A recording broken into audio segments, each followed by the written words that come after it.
questions and answers. Welcome to our May 5th live car shopping strategies. My name is Deshone. I'm known as Deshone the Auto Advisor. And over the next 60 to 90 minutes, I'm going to be sharing what we call the cars from home philosophy, the way you can shop, get bids, make your car buying simple, empower yourself, and guarantee that you did not leave any money on the table. We're going to talk about a lot of things you may not be familiar with. We're going to talk about things you have not heard before. We're going to tear back some mindsets that the car business has programmed in us for their profit. And we're going to tear down those mindsets because they're costing us thousands and they're making the greediest dealers in this country thousands of dollars. And we're going to get rid of that. So this show is sponsored by my new digital book. It's called Cars from Home, 7 Steps to Saving Time, Money, and Avoiding Dealerships.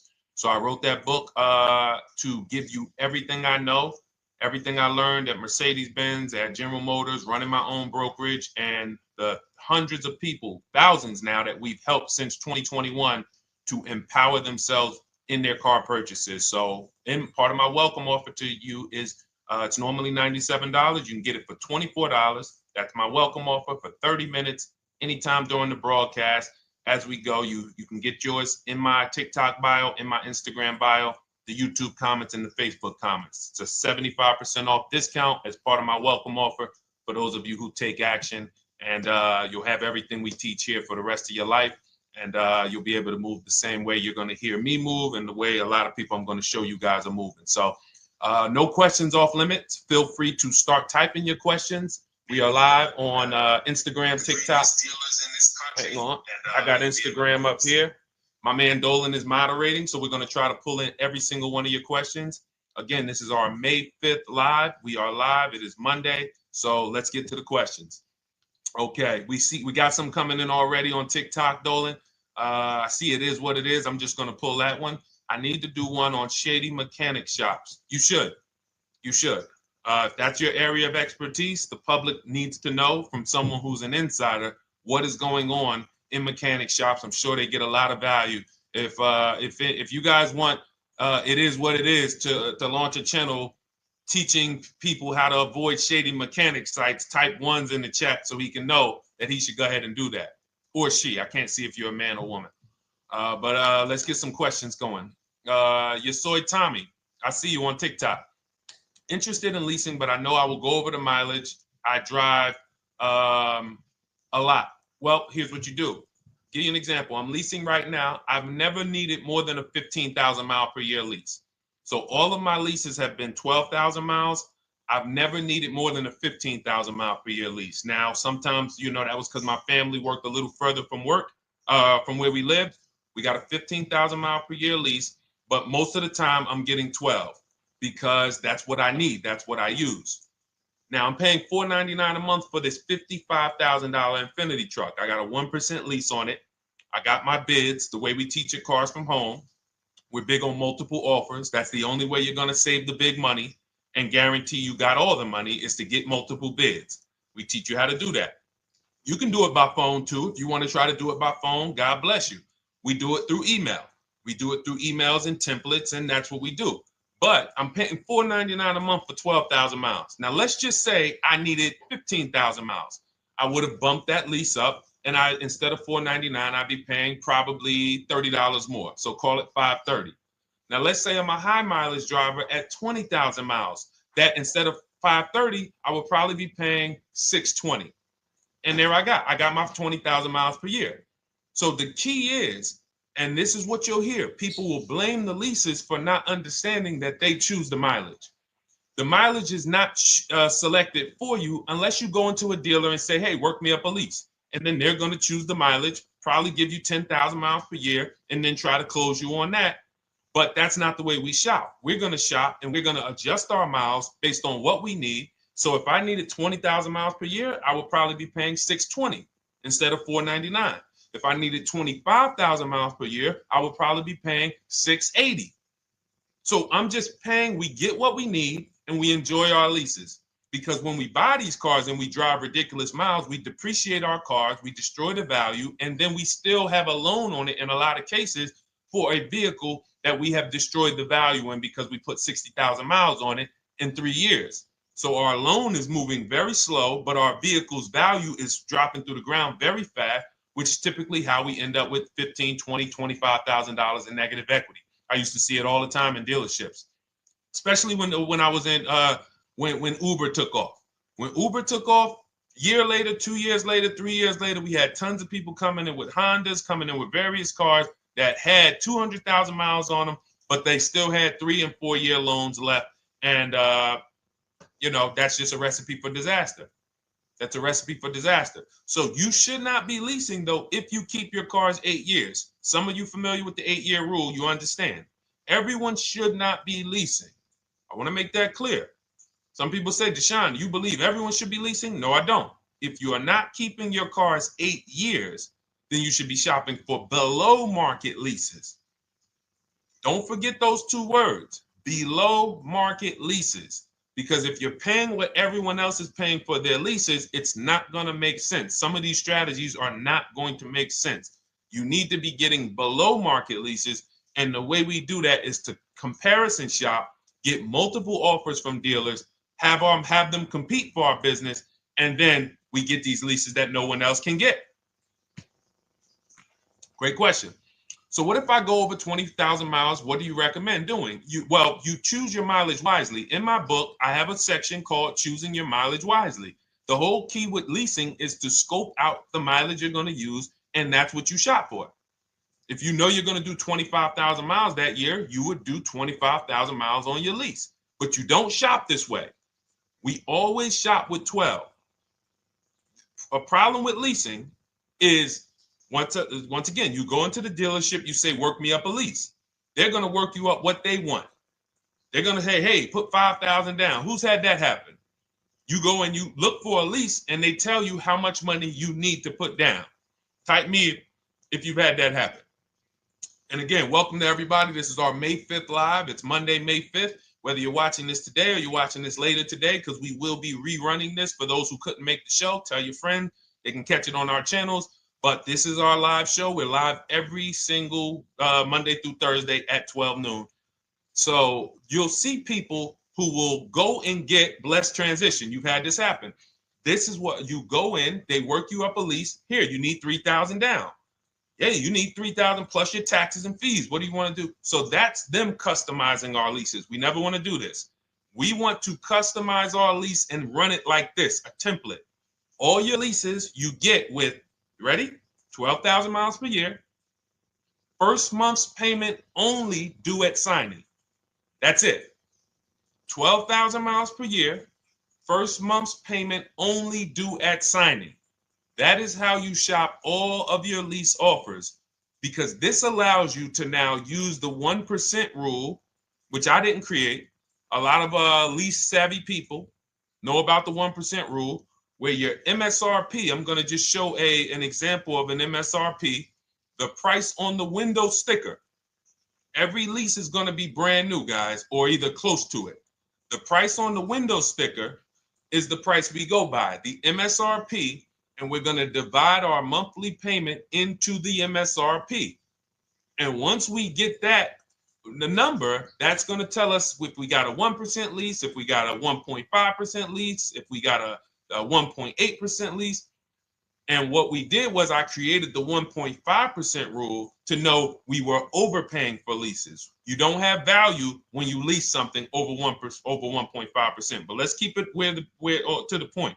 The point is you're shopping all your leases, first month's payment due at signing, 12,000 miles per year, and then you're using the 1% to 1.5% rule to gauge the value. Once you find your best offer, that's when you go and you say, can you please adjust the mileage down to 10,000 because that's all I need, or up to 15,000 or 18,000. You shop your offers with 12. You find your best offer concerning what value is, 1%, 1.2%, 1.4%. You lock that up, and then you tell them, show me what the payment will be with 20,000 miles per year or 15,000 miles per year. That's going to keep you from walking into these 80% dealers which are never going to give you a below market deal. When they drop their prices, they're never going to drop low enough to beat their competition. That's why their name of the game is them keeping you from checking their competition. And then you avoid these people, you find those deals, and then you adjust the mileage with that dealer. But choosing your mileage is very important with a lease. And that's why you should take 5 minutes, 10 minutes, tally up your lifestyle over the next 3 years, and you choose your mileage that you need. Great question. Let's go, Dolan. I'm getting married today. Congratulations to Ash on Facebook, everybody. Ash is getting married today. Congratulations. May God bless you with a healthy, lifelong marriage. Hallelujah. All right. Angel on YouTube says, can I lease for 36 months, then purchase to have a lower payment instead of buying at a higher payment? Now, what he's asking or she's asking is, I want this new car, but if I buy the new car, then I'm going to have to pay for the new car, in which case it's too unaffordable. So can I lease it first and then buy the difference at the end? Yes, you can. Let's talk about why that's not that financially wise. There are signals, guys, that tell us we are looking at vehicles that are too expensive for us. Signals. Would anyone on here take a 50-year mortgage? Anybody? Anybody? We got some smart people on here. Anybody volunteering for the 50-year mortgage, ladies and gentlemen? Anybody? Come on, somebody.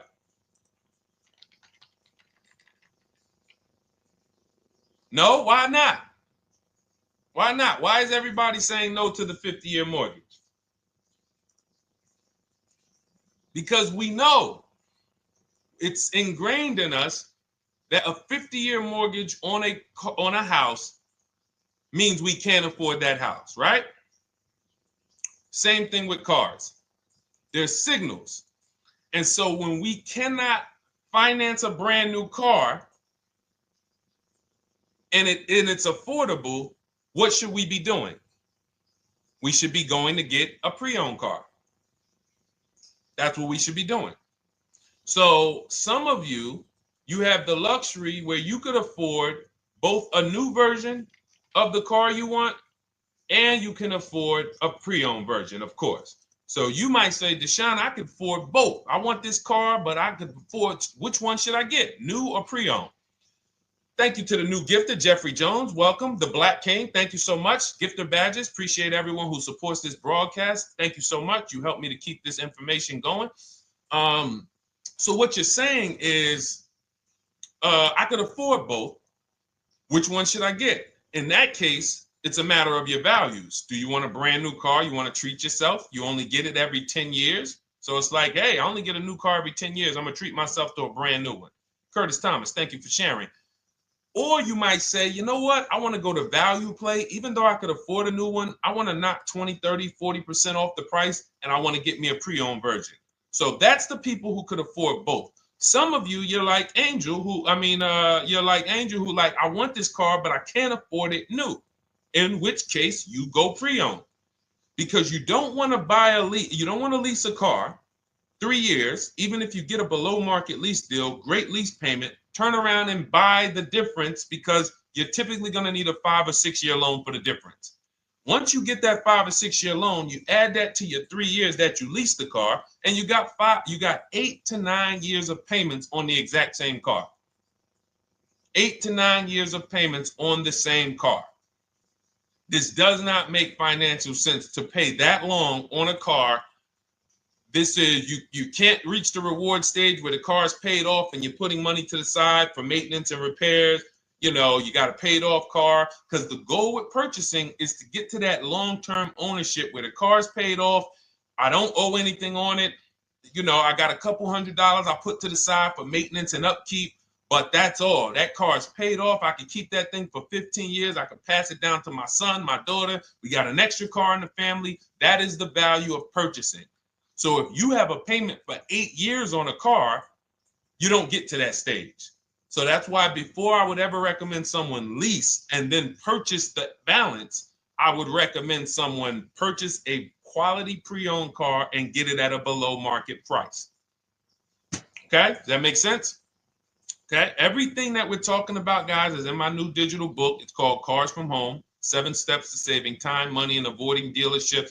Has everything we teach, because the name of the game is learning how to structure your deals. When should I lease? When should I purchase? And then once you have your structure, getting bids on everything to make sure you don't leave any money on the table. When you get bids on everything, you're never going to lose any money on your trade-in, because you didn't just get one offer on your trade-in, you got bids. You're never going to overpay for your interest rate, because you didn't get one offer on your loan, you got bids. You're never going to overpay for the new car or the used car you're buying, because you didn't get one offer on it, you got bids. And that empowers you to control the transaction. That is what we teach. That's in my new digital book, step by step. You can get your copy for 75% off, normally $97, but it's part of our welcome offer for 30 minutes. You got it in my TikTok bio, Instagram bio, YouTube comments, or the Facebook comments for $24. Okay, enjoy it, use it. All right, let's keep it going. I need to buy a car. I want to know how to buy the advertised new the new SUV vehicle for under $10,000 or even under $20,000. I don't really understand the question. Let me read it again. I need to buy a car, and I want to know how to buy the advertised new vehicle for under $10,000 or even under $20,000. Are you saying that's the discount you're looking for, or are you saying that is my budget? Please let me know. I don't quite understand. Go ahead to the next one, Dolan.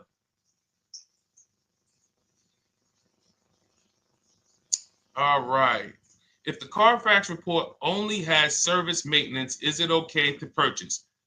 Okay, so all right, this is a great question, guys. This is about used cars. Who's going to be shopping for a used car in the next year? Type the letter U. Type the letter U if you're going to be shopping for a used car in the next year. And for those who just joined, this is our Monday, May 5th, live car shopping strategies. So we are live every Monday through Thursday at 12. And for those of you who are watching the rebroadcast later in the day, you can, you'll get your questions answered. Somebody might ask a similar question, or you can join us Monday through Thursday at 12 live. Yes, so we got a lot of people who are going to be shopping for a used car. We got Buffy on Instagram, Fran Bar. Who else? A lot of people not buying? Okay. Instagram, the only people buying used cars? Okay, well, let's talk to you guys. Listen, so here's when you're looking at a used car, what you're focused on is first the service record. First the title history.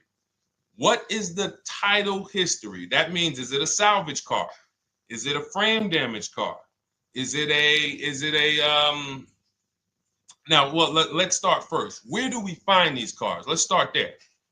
We're not going to lots. We're not stumbling onto people's lots. That's what they want.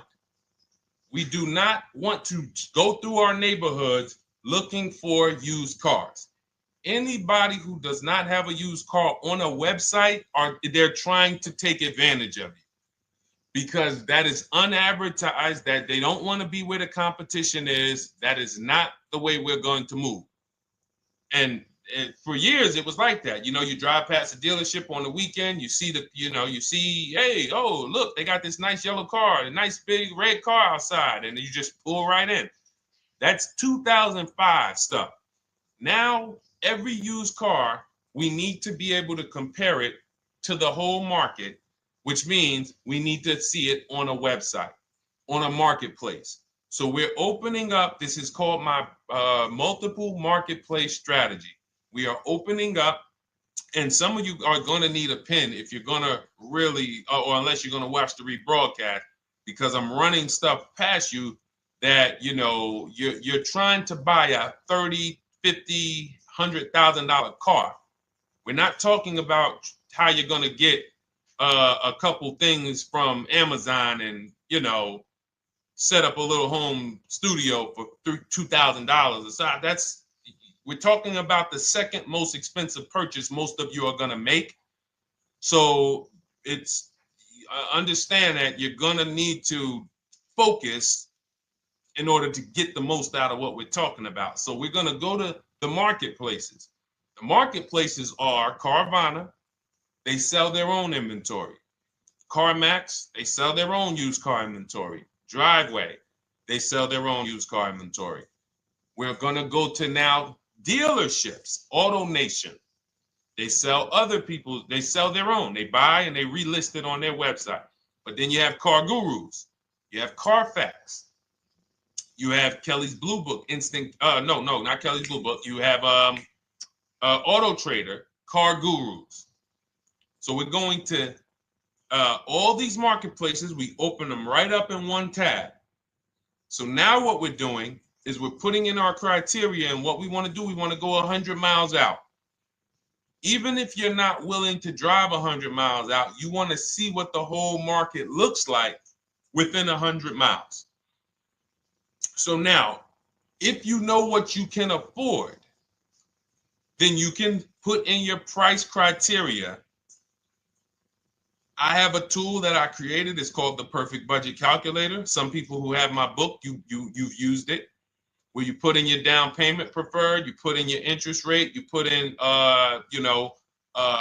any equity from your old car, and it tells you, because what you tend to miss is the fees. That's what you tend to miss. So if you're not using this calculator that we created, you want to add another $2,000 or so, because you got to factor in the fees in that budget. Some of you go out and say, man, I think I could afford $30,000. Then when you find your car, they bump you up to $33,000 because you didn't factor in the taxes and fees. So this calculator does it for you in my book, and everything we use the Perfect Budget Calculator. But if you're not using it, just estimate another, a little higher. Now you put all of that into the marketplaces. Now you're looking for what the inventory is. Now, here's the reason why you must open up all these marketplaces. First reason, they have different cars on them. Carvana and CarMax has different cars than Car Gurus, Cars.com, Auto Trader. There's different cars on them. Another reason we need to open it up is because sometimes you'll see one car here on Car Gurus for $31,000, and then you'll see that on Auto Trader they marked it down $2,000. It's $29,000. And you're like, wait, why the heck is it lower? This is the same car. Well, it could be because this marketplace got the notification first to lower the price, and maybe this one takes a little longer to see that, oh, maybe that takes 24 hours before their updates take effect. So that's why you want to open up all these marketplaces. Now you're narrowing this down first based on your color choices, what options you want, your models, and now we're starting to narrow this thing down. So we're narrowing it down. Now we start to look at the history of these cars. This is the best way to start narrowing down your used car search.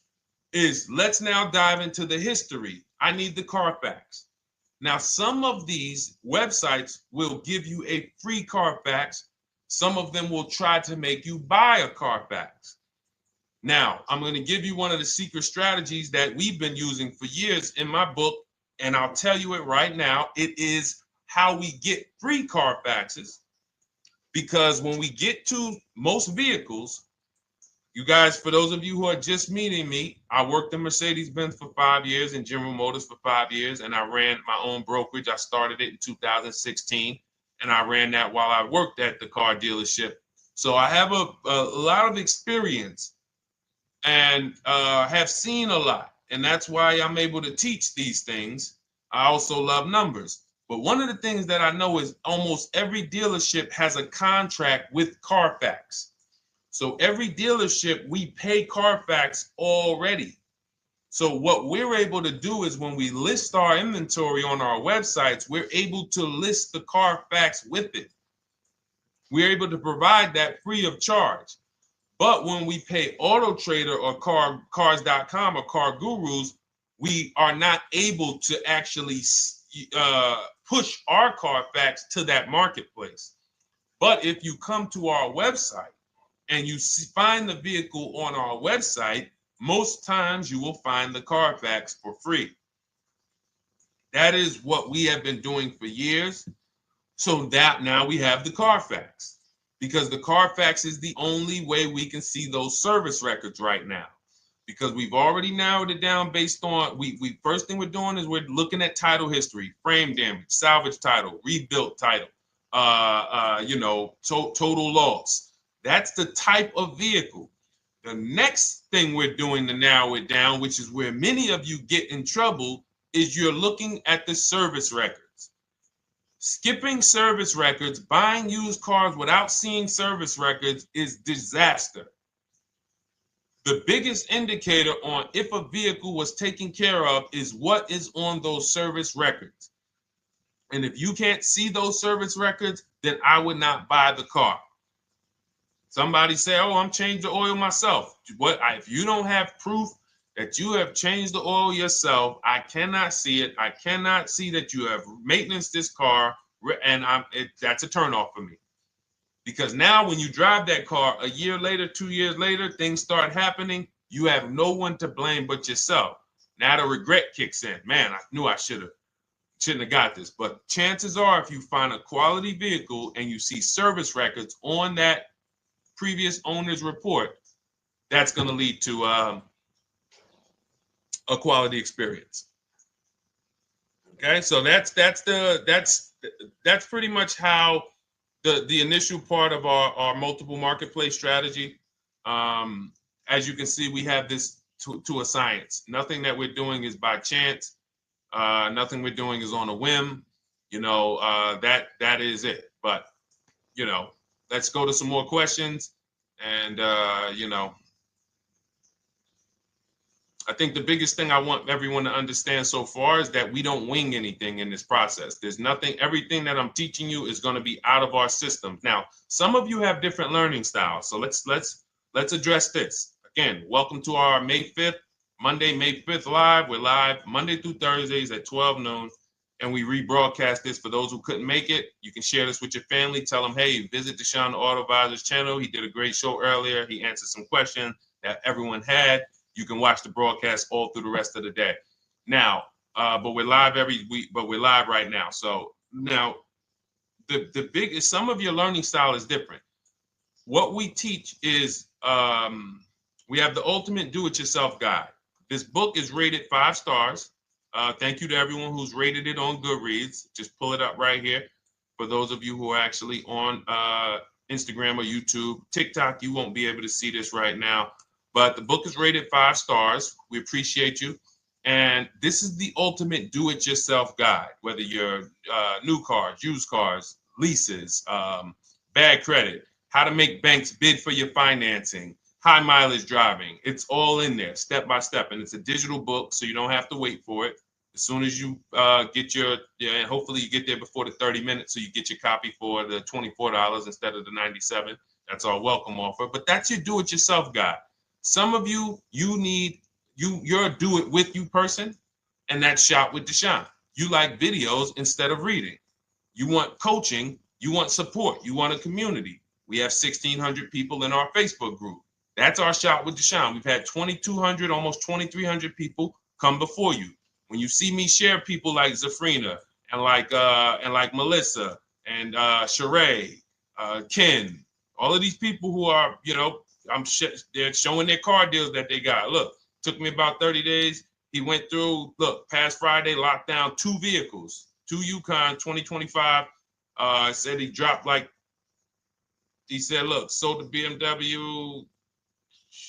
They dropped the price down to 70 grand. So they took off like 5,200 for him. These are all people who are in the Shop with Deshone. Their learning style is they preferred videos. They preferred, coaching with me. But again, it's the same information. So I want to be clear. It's just your learning style. So if you are like Deshone, give me the blueprint and I will run this thing. That you're going to be like the people who send, like Marie. Marie just wanted to let you know she got our book. Using the book, I saved over $13,000 off MSRP. Now, here's where the feelings get hurt. And this is not my intention. But some of you have these same vehicles that you're going to see me sharing that our people get. And when you see what they paid for them and what they're getting off of them, you're going to see, wow, I did not get that. I did not get that type of discount.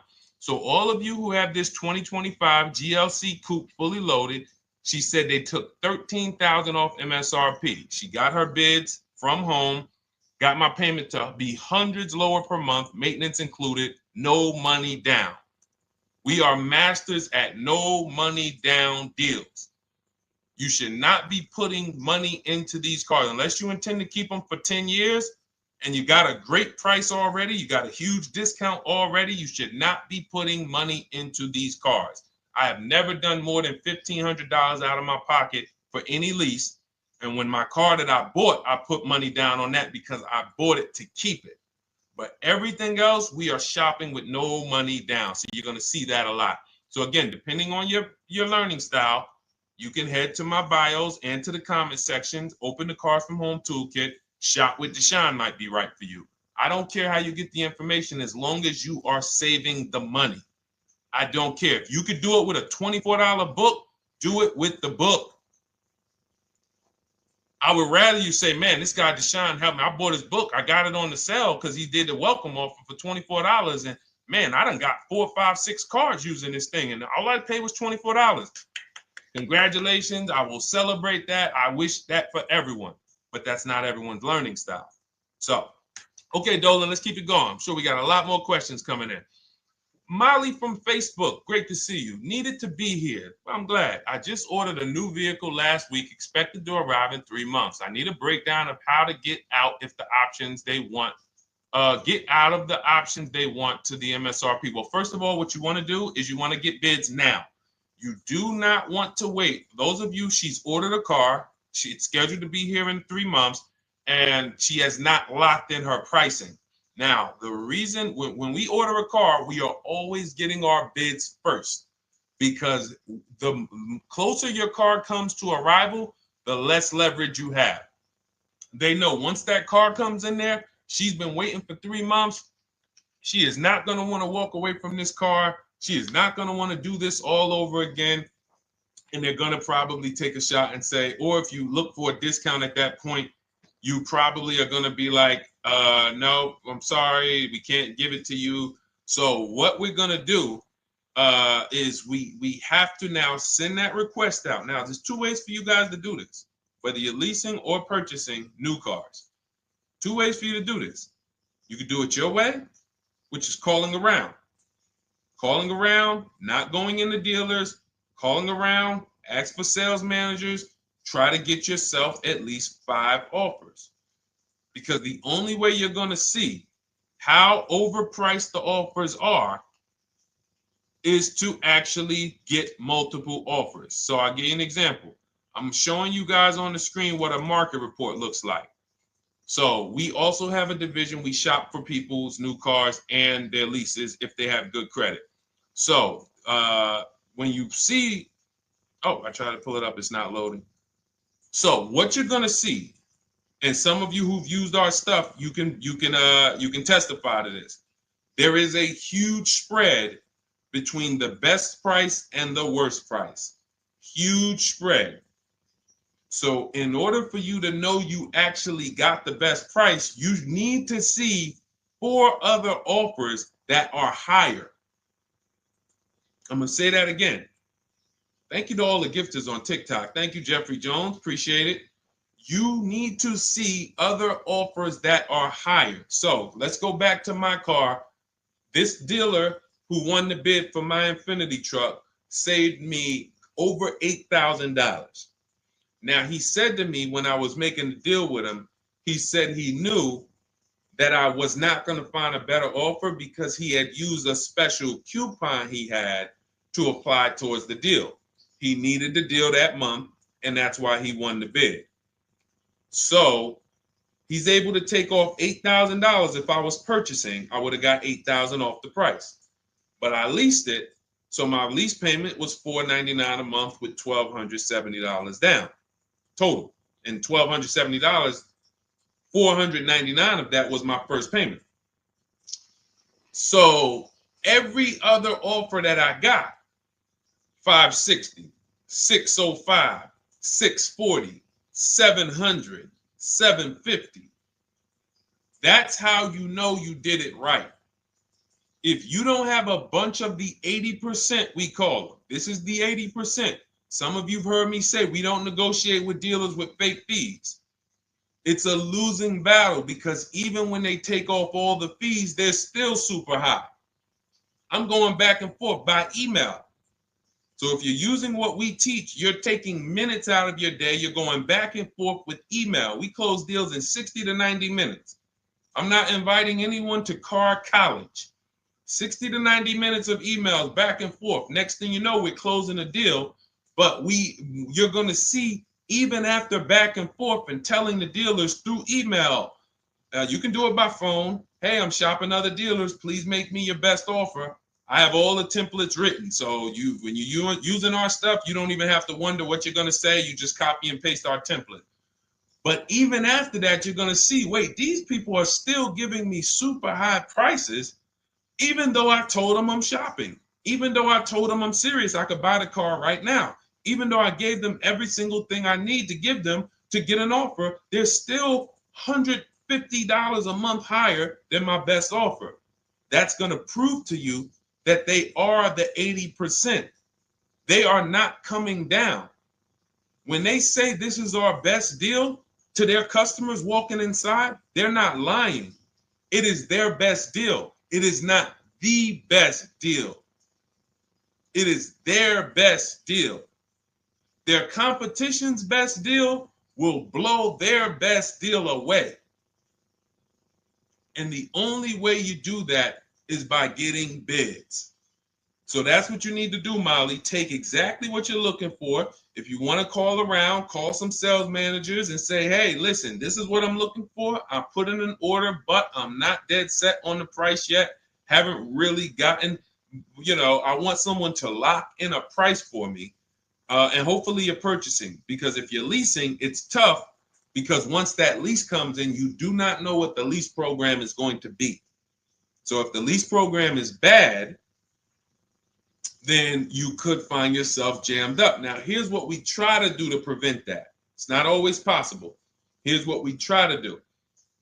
Once you have found the best dealer who's won the bid, now what you're going to do is say, based on this price that you're selling me the car for, can you give me a lease estimate now? So let's say I'm ordering this Infiniti. I shop around, I find a dealer who says, all right, Deshone, I'll place the order. I'll take $6,000 off list price for you if you do the business with me. Perfect. Can you give me a lease quote based on that now? I know this is not the vehicle. My vehicle's coming, but can I get some type of an estimate of what it would be? And then I look at that, and if it's affordable, now I place my order. But I'm not placing an order for a lease blind, not knowing what my payment's going to be when that car gets here. Okay?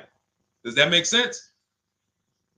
I know I may be typing, this is heavy. That's why I told you guys, when you're here with us in car buying, below market car buying strategies, this is like short 60 to 90 minute master classes. This is not lives where I'm showing you how to make macaroni and cheese and turkey and like, okay, yeah, you got your music playing in the background. Hey, listen, all right, what I need? Oh, hand me the Sazon. No, you could do multiple things. This is heavy finance talk for 60 to 90 minutes, and it will change your life. And I just saw my girl, Lisa. Lisa, good to see you. Lisa's been, she's been learning from us and rocking with cars from home. Let me see. I'm glad you clarified, even if no money down on the lease, you still really have to give them the first month's amount. Yes, I don't know what I'm going to do yet, buy or lease. No matter, I'm learning lots and sharing with my peeps. Thank you, Lisa. Thank you. Now, technically, you don't have to give them the first month's payment either. What I do is our templates all involve shopping, first month payment due at signing. But if I wanted to, so let's say, for example, on this $499 a month lease I got on the Infiniti, and I'll actually will add this because I'm glad you said that. The lease is that's your first month's payment, so it's not considered money down. It's considered your first month's payment because you're leasing, you're paying 36 months or 39 months. We don't do 4-year leases.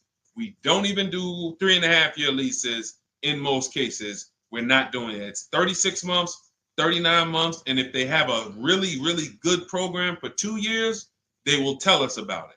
But we shop for 36 months. But you can tell that if I wanted to tell them, you know what, I want to do a straight sign and drive. I don't even want to give you the $499 for the first payment, which means you're asking them to pay the first payment. Then it would have just been $500 going back into the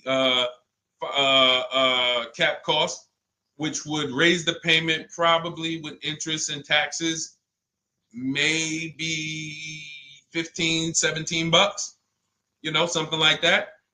So if I truly wanted to bring nothing to the table, I can just have them to, cap the first month's payment. You can do that. You can do that. So you can ask any questions. I know you're in our Facebook group, and so you let us know. But the 8-year rule is your basis for leasing versus buying. The 8-year rule, when you guys open up my book, you'll hear me talk about this. I'm going to make a whole lot more videos about the 8-year rule because it is the parameters for how to know whether to lease or buy. It takes into account how drastic cars depreciate. They lose value like crazy. All the losses are in the first 5 to 7 years, and you don't win until you've kept the car at least 8 years, compared to someone who's getting a below market lease. So let's take an example. You look at somebody like, Brian. Brian got my book. Just finalized my first ever lease using your system.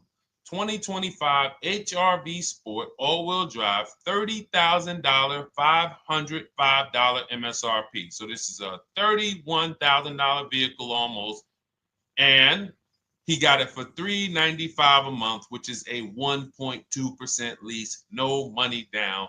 Now, his initial quote from this dealer was $434. This is the winning dealer.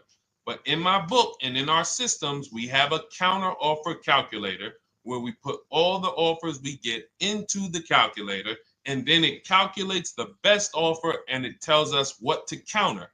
So his initial quote was $434. He countered with the calculator and ended up closing his deal at $395. So these are the people that, for all of you who you're like, wow, are there any cars out there with a $300 payment anymore? Well, if you're buying a car, you are buying it at a $300 payment. You could only spend, who knows, every $5,000 on a vehicle is about how much per month? Every $5,000. When you're looking at a car, every $5,000 on a 5-year loan, which is what you should be defaulting to, is about how much per month. Thank you, Nikki. Nikki got a #1 gifter badge. And I don't really know what all of that stuff means, but I definitely appreciate it. The Black King, thank you so much. I just know it means you guys support the show. So I appreciate it. So who knows? Every Nucci Graham is and I wanna Nucci Graham will address you next, because as soon as you get your book, on the thank you page it says, "Thank you for your purchase. Click below to open your book." So we'll address that shortly. But okay, thank you, Lisa. Yes, every $5,000, and Nikki, $100. So this keeps you in the safe zone. When you are looking for how much loan I'm going to take, you are looking and saying, every $5,000 is going to cost me roughly $100 per month. So if I want to spend $400, then my loan needs to be about $20,000, which means I'm looking at this car. If I'm going to buy it for $23,000 plus fees, and I want to be at $400, I'm going to have to come up with some more money down, because I need to get my payment here. I need a $20,000 loan. I'm not going to go in looking at a $20,000 car and thinking, man, can they get me to $250 a month on this? No money down, because the math doesn't make sense. Because the only way they can get you to that is to put you in a 7 or 8 or 9 year loan, which is a horrible deal. And they've done it to a lot of people, because you go in and you just say, get me to this monthly payment. And they're like, well, you didn't say how long. You come in later, hey, man, my loan is, I remember, man, a guy called me, and this is, unfortunately, people are not trained to look at how long their loan is. Early in my career, I think I was still with General Motors, and a guy came in and he had some vehicle, And he was like, you know, D, could you look at this, man, and tell me, because I don't, you know, I'm trying to get out this thing, man. They telling me I can't get out of it now. That's a recipe. You bury yourself when you make these types of moves. They're saying I can't get out. I looked at his contract. It was a 96-month loan. 96-month loan. So he's in a 96-month loan at a high payment. He's going nowhere. And what it came from is him going in and saying, hey, get me to this payment. My payment's affordable, but how long is the payment? That determines what you're paying for the car. So when we say, yo, are there $300 payments out there? I'm showing you. Leasing, there's cars you can drive 30,000 miles, $30,000 cars, beautiful vehicles, payments in the threes when you're shopping and getting bids, and you're finding vehicles with great lease deals. At the same time, on a pre-owned car, that's only going to get you under 20 grand, between 15 and 20 grand. So it's about getting the most for your money. And getting the most for your money, you must take into account the 8-year rule. If I'm not keeping a car 8 years, I should be shopping for a below market lease. I'm not tying up any of my money in this car because I'm not keeping it long enough to have all of that money benefit me. Does that make sense? Type ones if that makes sense. Type dollar signs if that makes sense, because this is about money. If I'm not keeping the car 8 years, then all the money I'm going to tie up in the car to pay for it, to pay off the loan, to do the maintenance, to change the tires, to change the brakes, to change the oil, to change the brake fluid, the transmission, all of the money I'm putting in that car, just normal maintenance. I didn't say anything broke. Normal maintenance over 7 years. I'm not going to keep the car long enough to have that make sense. Whereas had I leased, I'm just below market leases. I'm just literally paying cents on the dollar, changing my oil. Most of the times I'm out the car before I need brakes, unless some of you are driving 15,000 mile a year leases, and then sometimes you will replace the brake, but it still does not compare to the cost of purchasing. And you know, throughout the show, I'm gonna show a lot more lease deals and a lot more discounts. But the reason why I show you guys the lease deals is because the money doesn't lie. Unless you're just hell bent on paying more, the money does not lie. You can't compare when I was, you know, I'm driving $40,000 cars, my payments have a 3 in front of them, and my friends are driving $20,000 cars and their payments have a 3 in front of them.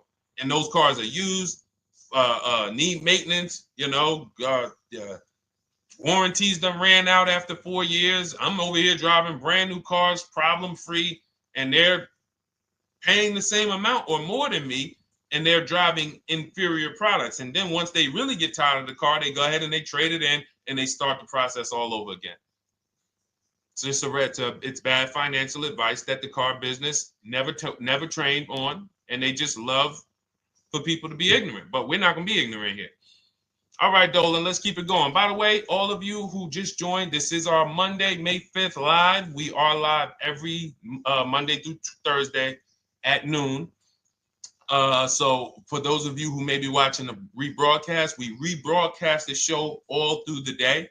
So for those who missed the show, you can either, you know, or some of you want to tell your friends, oh, hey, you're shopping for a car, go watch this show. And we'll rebroadcast this show all through the day. And we rebroadcast all the episodes through the weekend. So for those of you who didn't have time, you're, man, I want to catch up on all the shows, all the questions that were asked. We'll rebroadcast those through the weekend. But we are live every Monday through Thursday between 12 and usually 1:30. You can have your friends and family tap in. You can bring your questions, and we try to get to as many as we can. All right, Dolan, let's keep it moving. Let's get to some more. What are the companies for loans? Well, there's a lot of them. First thing you want to do is, so we teach something called the bank bidding war. This is a question, because here's my question to you guys. Where do you get your car loans from? Here's my question to you. And I'm going to tell you how we should change the answer, because I know what some of your answers are going to be. Where do you get your car loan from? Some of you are going to say my bank. Some of you are going to say the credit union. Some of you are going to say the dealership. But all of those are not the answers we want to go with anymore. Here's the answer. You got it, Nikki. I love Nikki. Whoever gives me the best rate. That is going to be the answer moving forward. If you're using what we're teaching, that's your answer. Whoever gives me the best rate. What, in other words, whoever wins the bid. So what we're doing is we are not just going to our credit union and having them run our credit, give us a rate, and now we going out and we're shopping with a check in hand and we're shopping with our back against the wall because the bank says, well, hey, you know, your pre-approval expires May 17th, so you hurry up and find a car or you're going to have to come back and run your credit again. Now we're over here and our bank is putting our back against the wall. That's ridiculous. So what we do is we use what you should do is you should look at the average interest rate. If you have average credit, look at the average interest rate, and then you use that to budget. Again, I have a calculator that we invented. It's a proprietary calculator. You can't find it on Google. It's in my book. It's in our course, Shop with Deshone, in our checklist, our video checklist. This is stuff that, again, we don't, if you notice stuff that I teach, it's not anywhere. Deshone, why can't I find the 8-year rule on YouTube? It's because it's Cars from Home. We created it. I can't find the 1.5% rule. No one else teaches it. That's because it's our intellectual property. We created it. I don't mind people saying it, but they need to understand we didn't find this stuff. We created the stuff. So calculators, we invented them. So this calculator you take this interest rate, but even if you want to use a standard payment estimator calculator, you can take just what I said. Remember, add a little bit more for the fees, because that's what you're not taking into account. The fees, the taxes, and that's where we get in trouble. My calculator, our perfect budget calculator, does that for you. So now you want to look at the average interest rate. Type in average rates for cars. Use that for your budget, just so you can know about how much car I can go and get. So between what I told you about the 5,000 being $100 a month, and that last part about, adding a little bit more and using the average interest rate, you should have a good gauge on a range of car to go and shop for. Now, once you now shop your market, whether you're shopping new or whether you're shopping pre-owned, once you find no one's touched your credit till now. No one has touched your credit with a hard pull, especially not. We do not, in order for this to work, like what Nikki is saying, where you're only giving your business to the bank or credit union that gives you the lowest APR. In order for this to work and for you to be able to shop freely, no pressure, you need to make sure you don't let anyone run your credit with a hard pull before you find your best deal on a car. Soft credit pulls, estimates of budgeting, the way I just said. Now, you go out, you find your car, whether it takes you a week or a month or 3 months. Bang, I found my car now. You lock the car up, put it under contract, you leave your deposit. You never, ever. How soon when you get a car does the dealership want you to take it? I like asking questions like this because we can prove how predictable most of the car business is. How soon after you purchase a car does the dealership want you to take it? Thank you, Janae. Immediately. Now, the reason for that is, there's various reasons. There's various reasons. Right then and there, Molly, yes. But what I want you guys to focus on is what you lose by taking it right then and there. You lose the ability to shop the interest rates. And shopping the interest rates is very important because you'll always wonder, could I have gotten a better rate? So what you do is you lock the car up, you let them know, hey, I'm going to go home, just give me my, let me get my paperwork so I know exactly how much I need to tell my bank. And here's the key, if you guys can beat what my bank or credit union gets says, then I'll give you the loan. See, some people think that I teach don't let the dealerships compete. I never teach that. What I teach is don't let the dealerships be your first offer ever. They are always your last offer, and they're competing against other offers that you got. So now you're going home, your car's waiting, you're going to see what your bank, your credit union can do, and then you go online. You can go right online.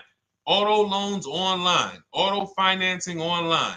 Let all of these banks and credit unions access your credit now with the hard pull, because there is an article that Experian did, and you can find it at almost any credit bureau, wrote an article on rate shopping. They allow you to have multiple lenders compete for your business within a small period of time. They say the window is 14 to 45 days. So if the window is 14 to 45 days, how quick do y'all think I want you to do it? If the window says, because that's a big window, as long as you shop within that window, at the end, those multiple inquiries will have the same weight on your score as one inquiry, because it looks as if you were shopping and you were doing your due diligence. Thank you, Greg, Sheila, with these gifter badges. I don't know. It's like a nice. I appreciate it, Glendale. Thank you.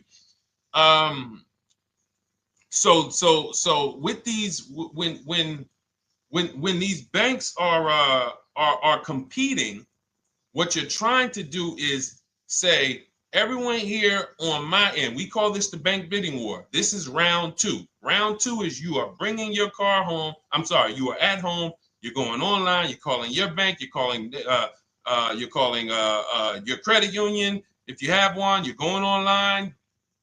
This will take you literally one day, not even. Just maybe take you an hour. Because if they say that the window to shop is between 14 and 45 days, I want you to do it in 24 hours. We want all the competition in 24 hours. Because that guarantees we are way within the window. They're going to look and see, wow, this person bought a car. They had multiple lenders competing in a small period of time. They're not out here just letting people run their credit over, every week. Some new banks running their credit. So now you call the dealership afterwards. You say, hey, the best offer I got was from such and such credit union or such and such bank. If you guys can beat it, I'll give you the business. You allow the dealer to now shop you to their banks. In which case, they're going to call you and say, hey, good news, we got you a better rate. Or, hey, good news, we couldn't beat the rate, but we can match it. In which case, they save you the time, they save you the paperwork. Or they're going to say, hey, listen, that's a great rate you got. We can't beat that. None of my banks can beat it. And in which case, we guarantee all around we got the best rate, which is the goal we're looking for. As Nikki said, I'm only giving my business to who gave me the best rate. That is the bank bidding war. So when you get your digital book, Cars from Home, you'll get that in writing. We also have it in our Shop with Deshone video checklist for those of you who are more do-it-with-me types. Again, we're all about your learning style. And some of you just like, Deshone, I see you. Can you shop for us? What are these? I'm seeing a lot of you guys shop for people, new cars, new cars, leases only. And you have to have good credit. Your FICO scores need to be over 670, all of them. But if you don't, again, same result. We've been helping people get these results since 2021. And again, I am all about speed. These are short videos. The book is boom, action steps, action, action, action, action. I'm not trying to teach you everything about cars. I'm trying to walk you through a path, a 7-step path to get to the result you want all the time. Okay, I'm not taking you to car college. You're not going into the car business. You just need to know how to get the best deal. And that's what it's about, step by step. Okay, but for those of you who are just coming on, this whole show is sponsored by my new digital book. It's called Cars from Home, 7 Steps to Saving Time, Money, and Avoiding Dealerships. It's a digital book. Everything we teach about new cars, used cars, leases, below market financing, high mileage driving tips, bad credit tips for those of you who have your credit is not going to qualify you for everything else we're talking about. You need specific strategy. We have that specifically for people with bad credit inside my book and inside Shop with Deshone. So that's why I never believe in one size fits all car buying advice, because all of you are in different situations. So how does somebody look saying, you all should do this? We're all in a different situation. I have a trade-in. He doesn't. He has a lease that's coming due. He doesn't. Oh, he has a lease that's coming due. He has equity in it. We need to help him get that equity out. He has a lease. It has an equity, but it has a third-party restriction. We can't talk to people the same.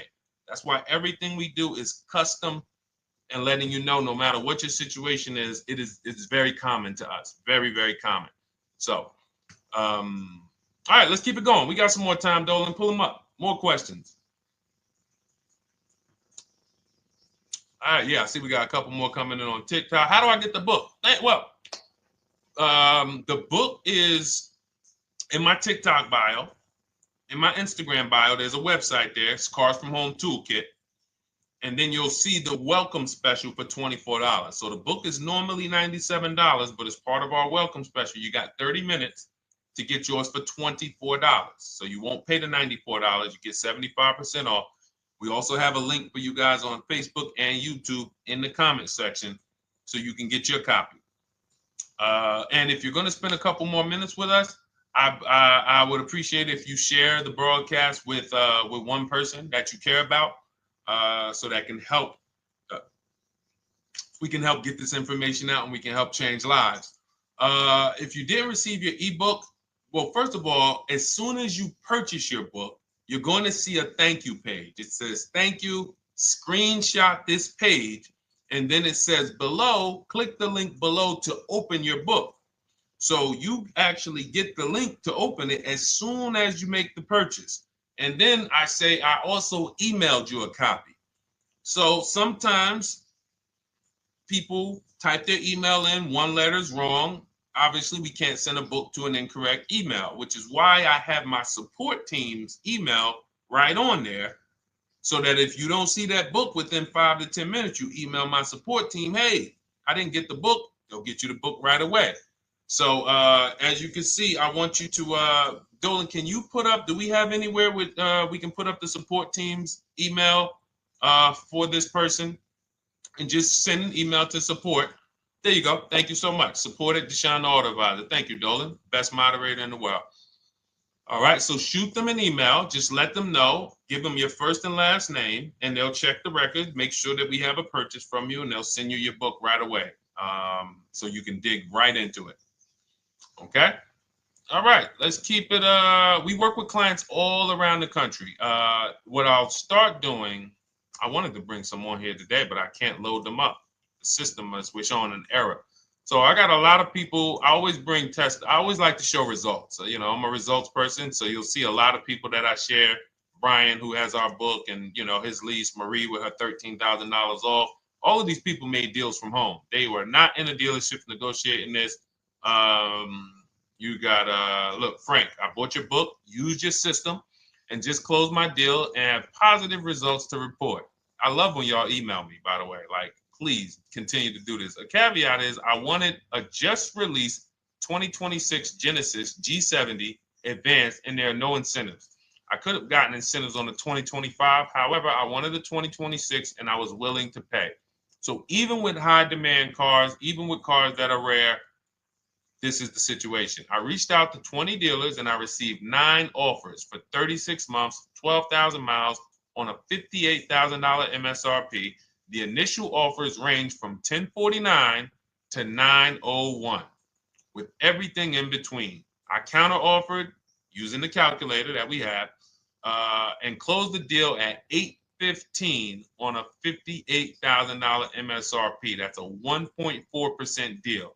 Now, mind you, that on a vehicle on a 2026 with no incentives, which means every bit of that was the dealer taking off money for him. He probably had to get at least $5-6 grand off to have that deal come in the 8s, when other dealers were quoting him 9 up to 10 and, you know, mid $1,000 range. So, you know, but so I show the book testimonials. I show my Shop with Deshone testimonials. But I want to start bringing these market reports so you guys could actually see that's our team shopping all around the country. And that allows us to stay, we're able to just stay on top of the market, like from state to state. It proves like this stuff is not, oh, if you're in New Jersey, the deals are better. Hey, if you're in Florida, the deals are better. If it's California, we don't have deals out here. All of this stuff is not true.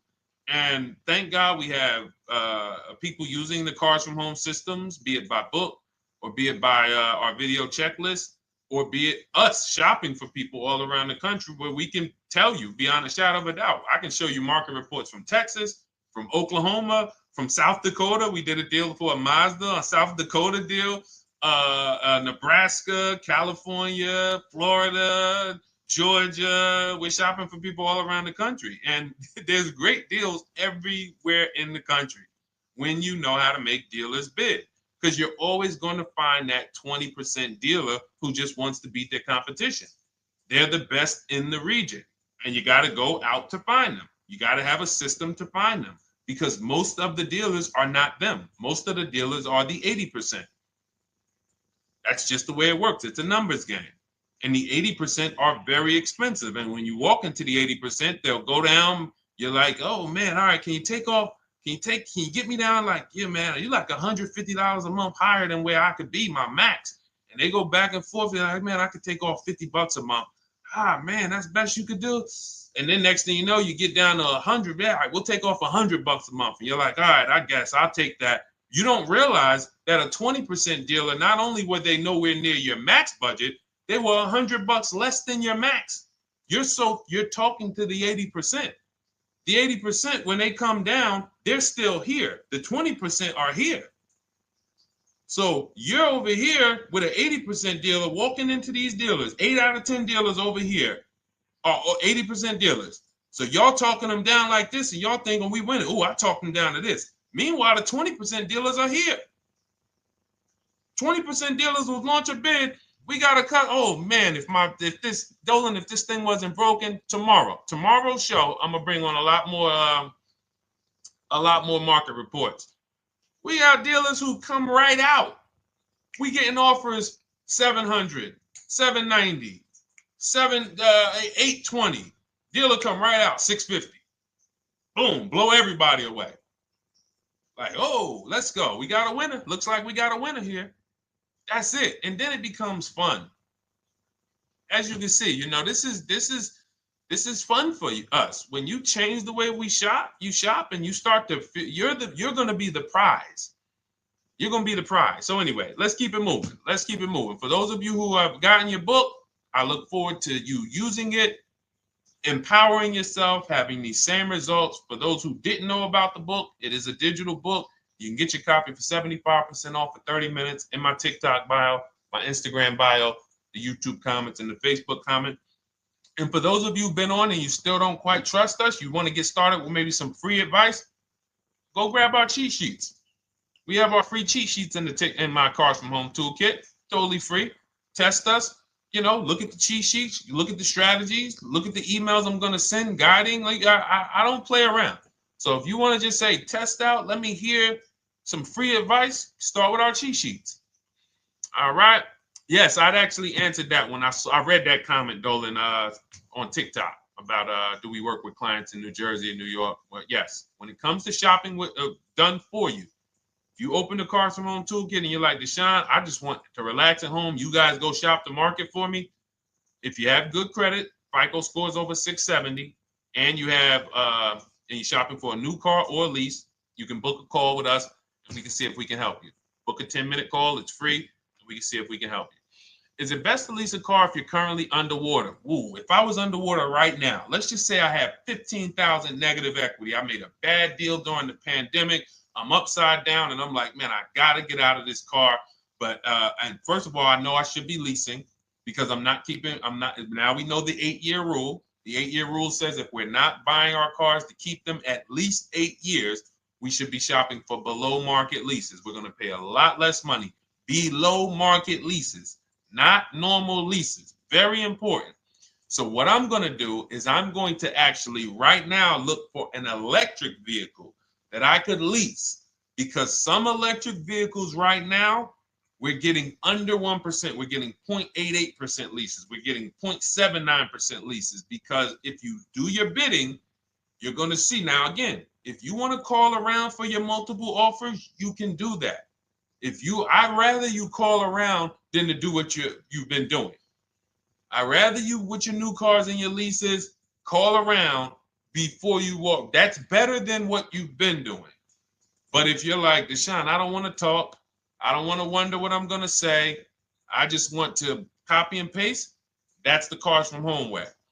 Either way, you get your 5 offers, and you're going to see now, my best offer on this $40,000 electric car might be $320 a month. So I'm now driving a $40,000 car. If I didn't have my negative equity, then I would be driving it for $320. But now I got to bring this negative equity over. Now, the reason why you want to look at these electric cars for this is because if you try to bring a bunch of negative equity over, what ends up happening is you're now messing up the loan to value ratios, and the bank won't approve it. So you might go in and look at a $40,000 car, and now you bring this 15 grand of negative equity, and the bank is saying, we're not going to loan $55,000 on a $40,000 car. We're not doing that. So that's when they'll say, some of you may have heard this before, you have to put money down. They'll say, we can't get you approved unless you can put $3,000 down, $5,000 down. You have too much negative equity, and the bank is not going to approve it all. But when you get your bids on some of these electric cars, you're going to get $10,000, $15,000 off. And this is specifically what I would be looking for. I would be looking for the electric vehicle that when I get my bids, I'm saving 15 to 18 to 20 grand off. And if you guys don't think that's possible, you haven't been here for long. You know, this is Milligan. She bought her Mercedes EQE last year. She literally, MSRP of her car was $79,245. She got almost $30,000 off the vehicle. Almost $30,000 off the vehicle. $51,359 is her price. $79,000 vehicle. She got it after rebates, after discounts, after everything. $51,359. So you take a vehicle that you can get a huge amount of money off, then you bring your negative equity over. So now that payment goes from $320. Yes, it might go up to $575 or $600 even. But I know I'm in a nice car now. I'm in a brand new car, and after 3 years, I'm done with that negative equity. So that's what I would be doing. And if God forbid the car gets totaled while you're driving, you're out of the negative equity in a lease. So if I rolled that negative equity, 15 grand over to this car, now I'm driving it. Boom. All right, I got this electric car. I'm out of the negative equity. I got a good value. I'm in a $40,000 car. My payment is affordable. Now I'm driving. Oh, shoot, car gets totaled. I'm out. I can go get me another car now. I can go and get the same exact car, but I can get it for $320 now. So, you know, that actually is the reason why people commit insurance fraud and total their cars or get them stolen intentionally. But no, that's just something to keep in mind. Something to keep in mind. Because most of you, when you start leasing, you're going to see that was my reason for negative equity. That was my reason I kept having negative equity, is because I wasn't leasing. And that was the reason I was paying more money for cars than I should have, because I wasn't leasing. And again, the key is getting below market leases. You walk into a dealership and say, work me up a lease, you're not going to have these payments that, you know, we're talking about here. It has to be below market leases. That comes through multiple offers. Only way. All right, let's keep it going. A lot more questions. No gap then. Is that your first time leasing? Well, no, we'll get to that. I see it's a little conversation happening on TikTok over here. By the way, everyone, this is our Monday, May 5th live. We're live Monday through Thursday. Tell your friends, please. I would love for those of you who are going to keep joining us to see some friends tomorrow, family members tomorrow, co-workers. When you are at work, when you're talking to people, if they say they're car shopping, I would love for you to invite them to our live shows Monday through Thursday at 12. And if they couldn't make the show, we will rebroadcast each episode for the rest of the day. So after today, after we end the show, if you guys want to refresh on some things or you want to whatever, you want to send people, we will rebroadcast this episode for the rest of the day. And then on the weekends, we put together a weekly compilation. We broadcast them all just for the people who couldn't make the live shows. But every Monday through Thursday, we are here. And yes, happy Cinco de Mayo to you too, Nikki, and to everyone who celebrates. All right, what do you think about waiting till December month, mid-month to buy a vehicle? I do not. Dealers need cars to sell before that. It's a myth. All right, we're going to dispel a myth, okay? When have we been taught that the best time to buy a car is? Thank you to everyone running up the likes on TikTok. We're at 3,400 likes. Every time you hear something you like, you double tap the screen. That makes a big difference. It sends a message to TikTok that we're doing something good over here. Okay, end of the month. Yes, sweet now. End of the month. So we're gonna peel, like I told you guys when we started the broadcast, right? We are gonna, yes, Molly, last day of the month, right? So this is what we have been taught. Last day of the month, come on in. That's where your deals are, right? Let's look at this logically. As a former car salesperson, the times where where I saw the dealer or myself being the most desperate was the times where we did not have a lot of customers. Sometimes you look up, it's the 10th of the month. They call us into a sales meeting. They say, hey, guys, we got to sell 200 new cars this month. We are only at 40. We are way behind. We are tracking way behind. Call anyone you know who's a real customer. We are entertaining every reasonable offer. Now, you've been taught there's a group of people that we know are coming at the end of the month. There's a group of people that we know that last weekend they're going to rush. But there's no desperation there from us because we know they're coming. So we look and say, I'm much more desperate at various times throughout the month than I will be at the end of the month. Because think about it. Every time you go into the dealership at the end of the month, is it dead or busy? You go into the dealership most of the time at the end of the month, is it dead or busy?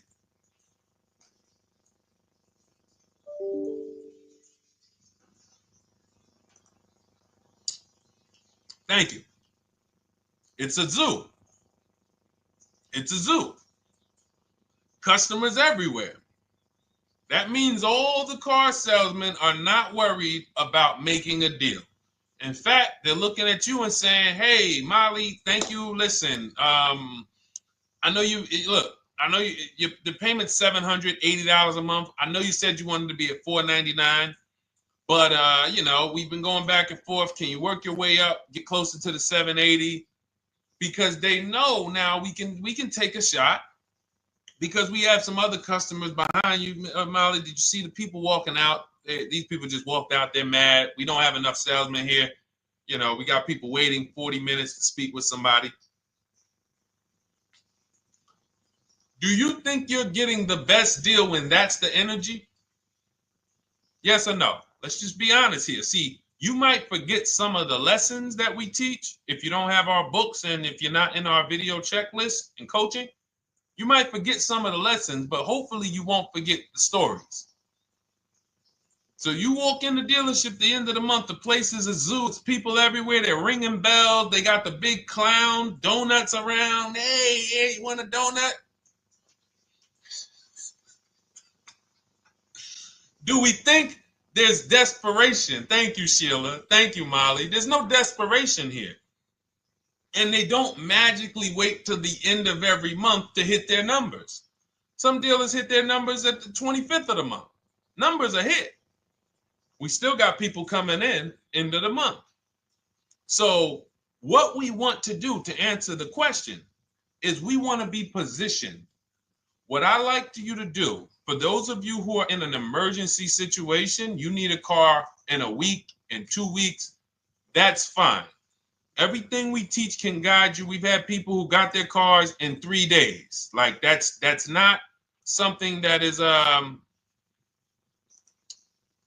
let's see. This is my second go around, much easier, more relaxing experience. Calculator definitely helps. Turned in my CRV, got a 2022 Marcus, some dealers wouldn't do. Somebody, I wanted to read you somebody who got their car in like 3 days, 5 days. That's normal. Again, like I said, we're not taking you to car college here. Like you know, our step-by-step programs can get you to your cars in less than a week. 90 minutes. But you don't want all your car shopping to be emergencies, because here's where you want to be. You want to be able to say no for up to 3 months. Reason is there's a group of people that walk into the dealerships. They're there right now. They're desperate. They're giving off desperate energy. They can't say no. They back themselves into a corner for whatever reason. If their leases are up, maybe they don't know you can get an extension. If your lease is up this month, you can call, you can get yourself an extension for 1 month. Some leases will be extended up to 3 months, up to 6 months. Those of you who have cars and you're like, Deshone, I'm shopping for a new car, but I don't need it. I just, my car still got some life to it, but, I want to look for something new. This is a position of power to be in. This is where you want to be. You want to be able to say to yourself, all right, let me look at the offers this month in May. All right, I'm going to follow up next month because the offers change. The used car market changes. The lease prices change. The dealer desperation, it changes. I'm not letting tariffs push me into doing something and making a bad deal. I'm not doing it. I'm not worried about tariffs coming because there's going to be deals no matter what. If the prices of the new cars go up, what happens to the prices of our used cars that we're going to be selling? See, that's how we really won during COVID. Some people who've been with me since 2021, that's how we were winning. My man John Shaw, he was one of the first people. David Isaacs came in, got his BMW. Yes, the lease prices were slightly higher back then. We were still getting under 1.5. We were still getting 1.4. John got a 1.2 on a Jeep Wrangler, but we were selling our old cars for 8, 10, 12 grand more than they would be worth today. So even if the new car market goes up, we know how to maximize the prices of the cars we're getting rid of, and we're going to offset it. So we want to position ourselves to be able to say no. That is the strength. That's the leverage where we can say, you know what? All right, I'm going to follow up next month. Now we're telling the dealers right up front, hey, call me. I'm good between now and June 18th. I'm good between now and July 20th. So now what those dealers say is, okay, this is a serious customer. By the way, we have all this in templates. In my book, you fill out the template, you fill in, here's the day you can buy a car. This is your deadline. When we blast it out, these are things you can call dealers and you can tell them, hey, I'm good between now and anytime before the summer. Call me if you get a black one with the red seats and this package in it. If you want to call around, you want to do it that way, you could do that. But what you're letting them know is, call me when you want to make a deal. I can make a deal today. Let me see the numbers today. Great. All right.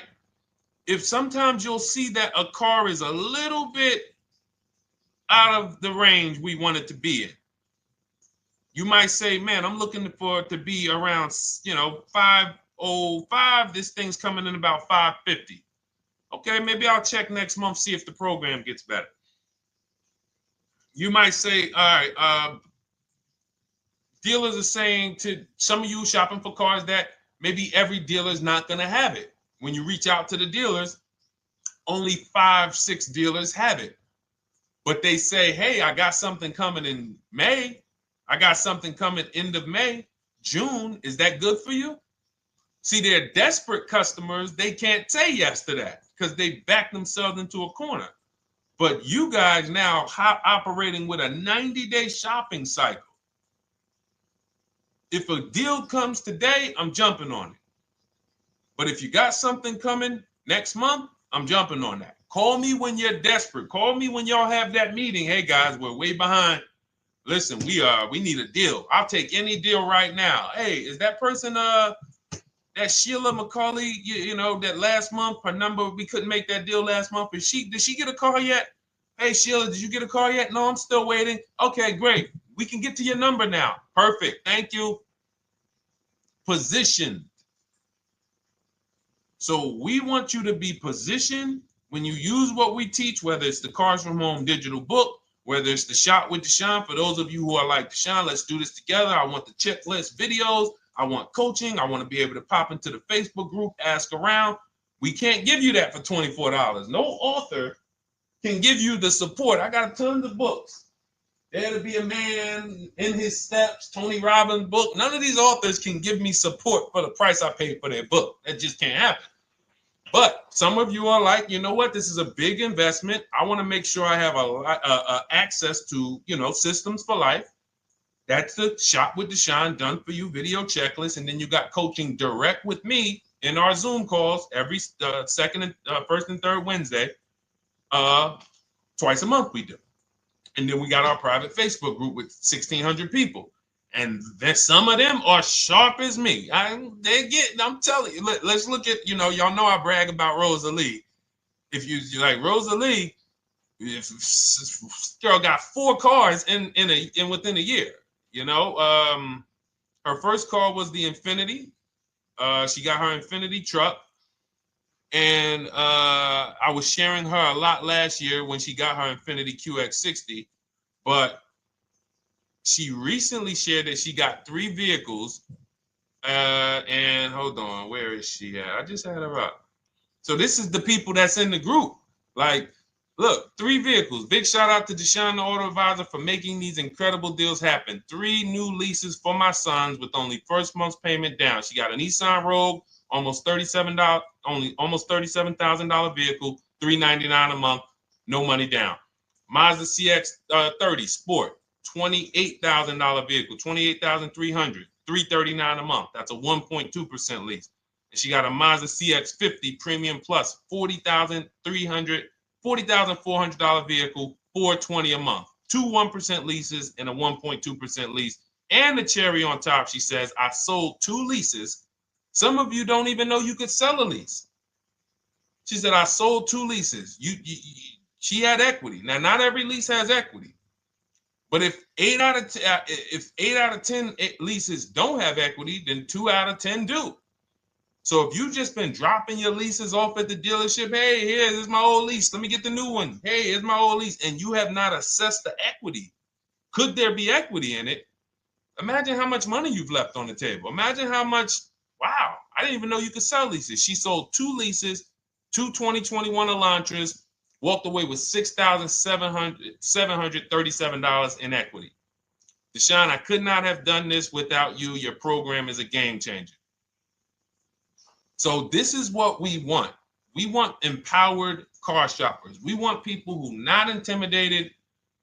I don't care what this market does, whether I need a new car, used car, whether I got bad credit, whether I'm a high mileage driver, it does not matter. We have strategies to make sure you are going to win in this market or any market. Does not matter. Okay? So, for those of you who don't know, the whole show was sponsored by my new digital book. It's called Cars from Home, 7 Steps to Saving Time, Money, and Avoiding Dealerships. It's 5-star rated. Thank you to everyone who's rated it, reviewed it. It has everything we teach in a step-by-step format. It's normally $97, but as part of our welcome offer, you can get yours for $24 in my TikTok bio, in my Instagram bio. Click that website. It's the carsfromhometoolkit.com. Or we have a link for you guys in the YouTube comments, in the Facebook comments, and you just click the $24 welcome offer, good for 30 minutes. And for those of you who have different learning styles, or if you just want some free advice, we have some links in there for you as well. Whether you are a do-it-yourself type, whether you are do-it-with-me type Deshone, or whether Deshone, I think I qualify for that done-for-you shopping, where I can relax at home and you guys go do that work. Or like I said, you want the free advice, just start with our cheat sheets and you can go from there. Whatever is right for you, you get it done. We just want to move you from anxiety, from, oh, I don't know what to say, from watching people online who call dealers and negotiate. Hey, take off $5,000 so I can have a viral video. And now you're talking to an 80% dealer. So the 80% dealer has the $5,000 to take off. So you look like, hey, yeah, see, I just got them to take off $5,000. We don't negotiate with dealers with fake fees. Like there's a saying, we don't negotiate with terrorists. Cars from home, we don't negotiate with dealers with fake fees. None of that stuff matters. Because what you want us to think is, look, see, I took off all of this money. Don't you want to buy the car now? But you took off the fake money. Had we been talking to a 20% dealer, what money are they taking off? The real money. The real money. So if we have 2 dealers, well, let's say 8, because y'all know I use the 80%. So the 80% are over here. The 20% are this small group over here that we got to find. Now, the 80% are starting so high that when they take off all the money, it's fake money. We marked up our cars. We got platinum kits on them. We got the Hertz service plans on them, and the Simonized kit and the low, all of that stuff. Okay, so yeah, we done took off 5,000 for you, but 4,000 of it was fake. Meanwhile, this 20%, they don't have the fake. So when they take off 4,000, it's real 4,000. And we over here talking to these people. Hey, take off all that fake money. See, guys, you can do this too. So listen, we bidding is the way to go. You cannot negotiate your way to a below market deal, but you can get bids and it will make your life easier. You'll start to enjoy your car shopping. You'll start to feel like you're empowered. You're the prize. Someone won your business. They won your loan. They won the opportunity to buy your car. You are the prize. So that's what it's about. So we are here Monday through Thursday, 12 noon.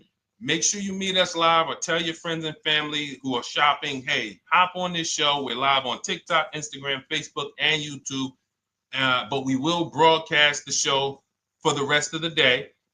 So those who want to catch up on some things that you may have missed, or if you just jumped on and you're like, whoa, man, I missed a lot. We'll rebroadcast this show for the rest of the day. But tomorrow we'll be back, which will be Tuesday, May 6th, 12 noon. Meet us here live. Thank you so much. Welcome to the new followers. Thank you to everyone who gave me gifts. Thank you to everyone who bought a book. Thank you for those of you who are in Shop with Deshone. I look forward to your success stories. Always a pleasure.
And welcome to our Tuesday, May 6th live. We do these live streams at 12 noon, Monday through Thursday.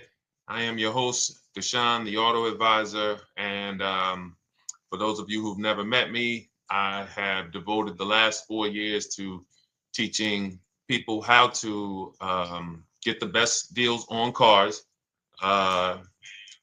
and to learn all the mistakes that the industry, the car industry, would love for you to continue making, because they make a lot of money when you make mistakes. And so what we do here is we really just do questions and answers. I will teach on various topics that I feel are widely misunderstood, like the subject of leasing.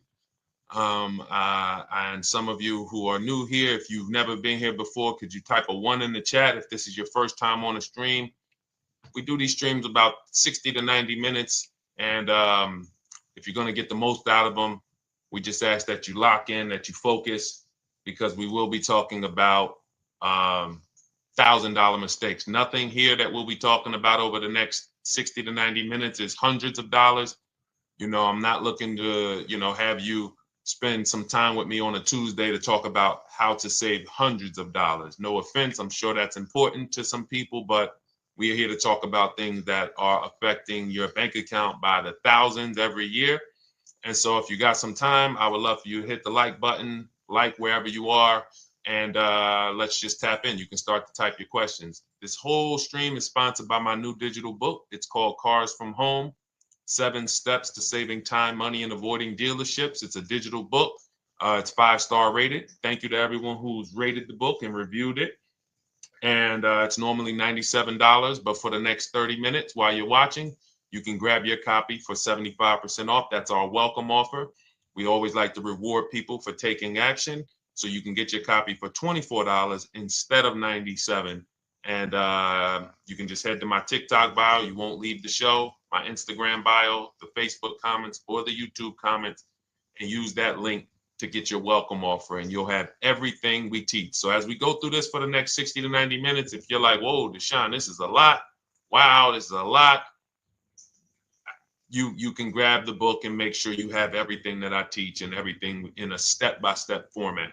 Okay? So I have my man Dolan moderating. Good afternoon. Thank you, Johnny Miller. Good to see you. Lil G. Again, guys, we are live. This is our Tuesday, May 6th live. We're live every Monday through Thursday at 12 noon.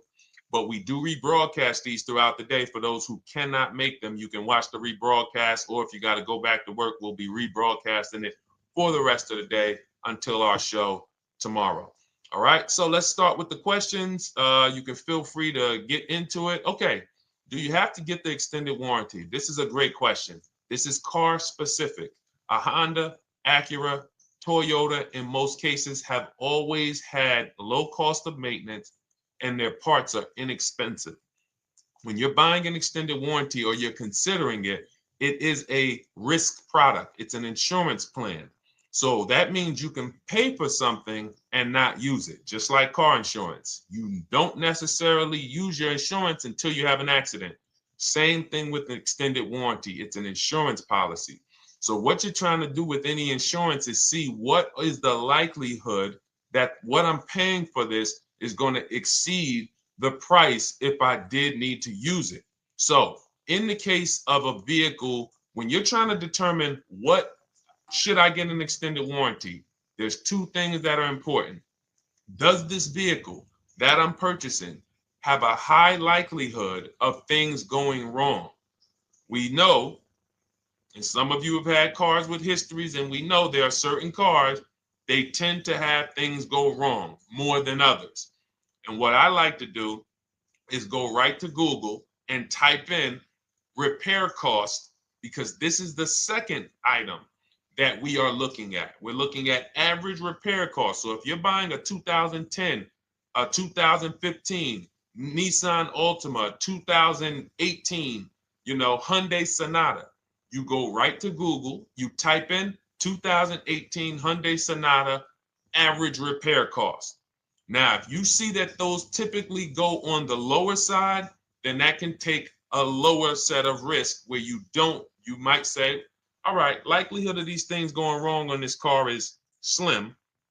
But if you see that the repair cost is on the mid to higher side, that's shifting more risk to if something goes wrong, the cost for you to pay for it out of pocket will probably exceed the warranty.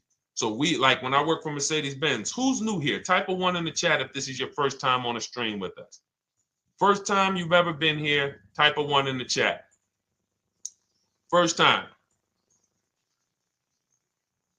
What's up, William? What's up, DJ Ant Nice? Good to see you.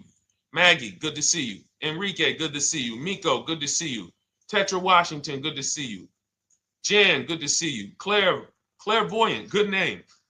First time, if this is your first time, just type ones in the chat so I know. I don't want to assume anyone knows who the heck I am and what my experience is. Daniel Thompson on Facebook, great to see you. So I worked for Mercedes-Benz for 5 years, General Motors for 5 years, and I ran my own brokerage, my new car brokerage, Call Cars from Home. I started it in 2016. Now, when I worked for Mercedes, when people were purchasing a Mercedes, what I would tell them is buy as much warranty as you can afford.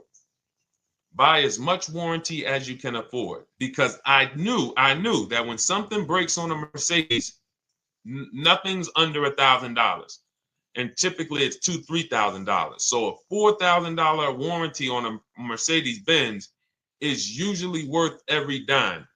But at the same time, we have cars that, again, less likely for things to go wrong. And then when things go wrong, if they go wrong, they can typically be repaired inexpensively. Good to see you, Arms Reach. Welcome on Instagram. Shout out to the people checking in live. Great to see you all.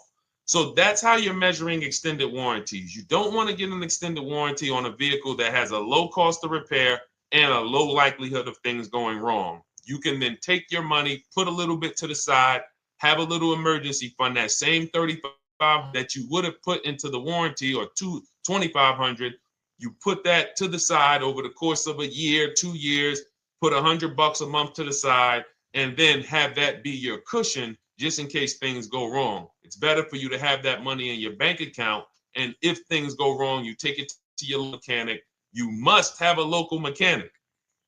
You guys know I swear by local mechanics on cars that don't have warranties. Even if you have a Mercedes-Benz, a BMW, an Audi, something that is typically harder to work on and takes more of a specialized engineer, there are still plenty of places that have those. I mean, there's shops where they used to be Mercedes-Benz techs. Now they have their own shops. This is who you want, because their cost, their labor is going to be probably 1/3 of what a dealership is going to be. So these are the resources that, again, keep more money in our pocket while getting us the same level of service and experience. Okay, great question. Welcome, Uncle Nene. Good to see you. Uncle Nene. All right, listen.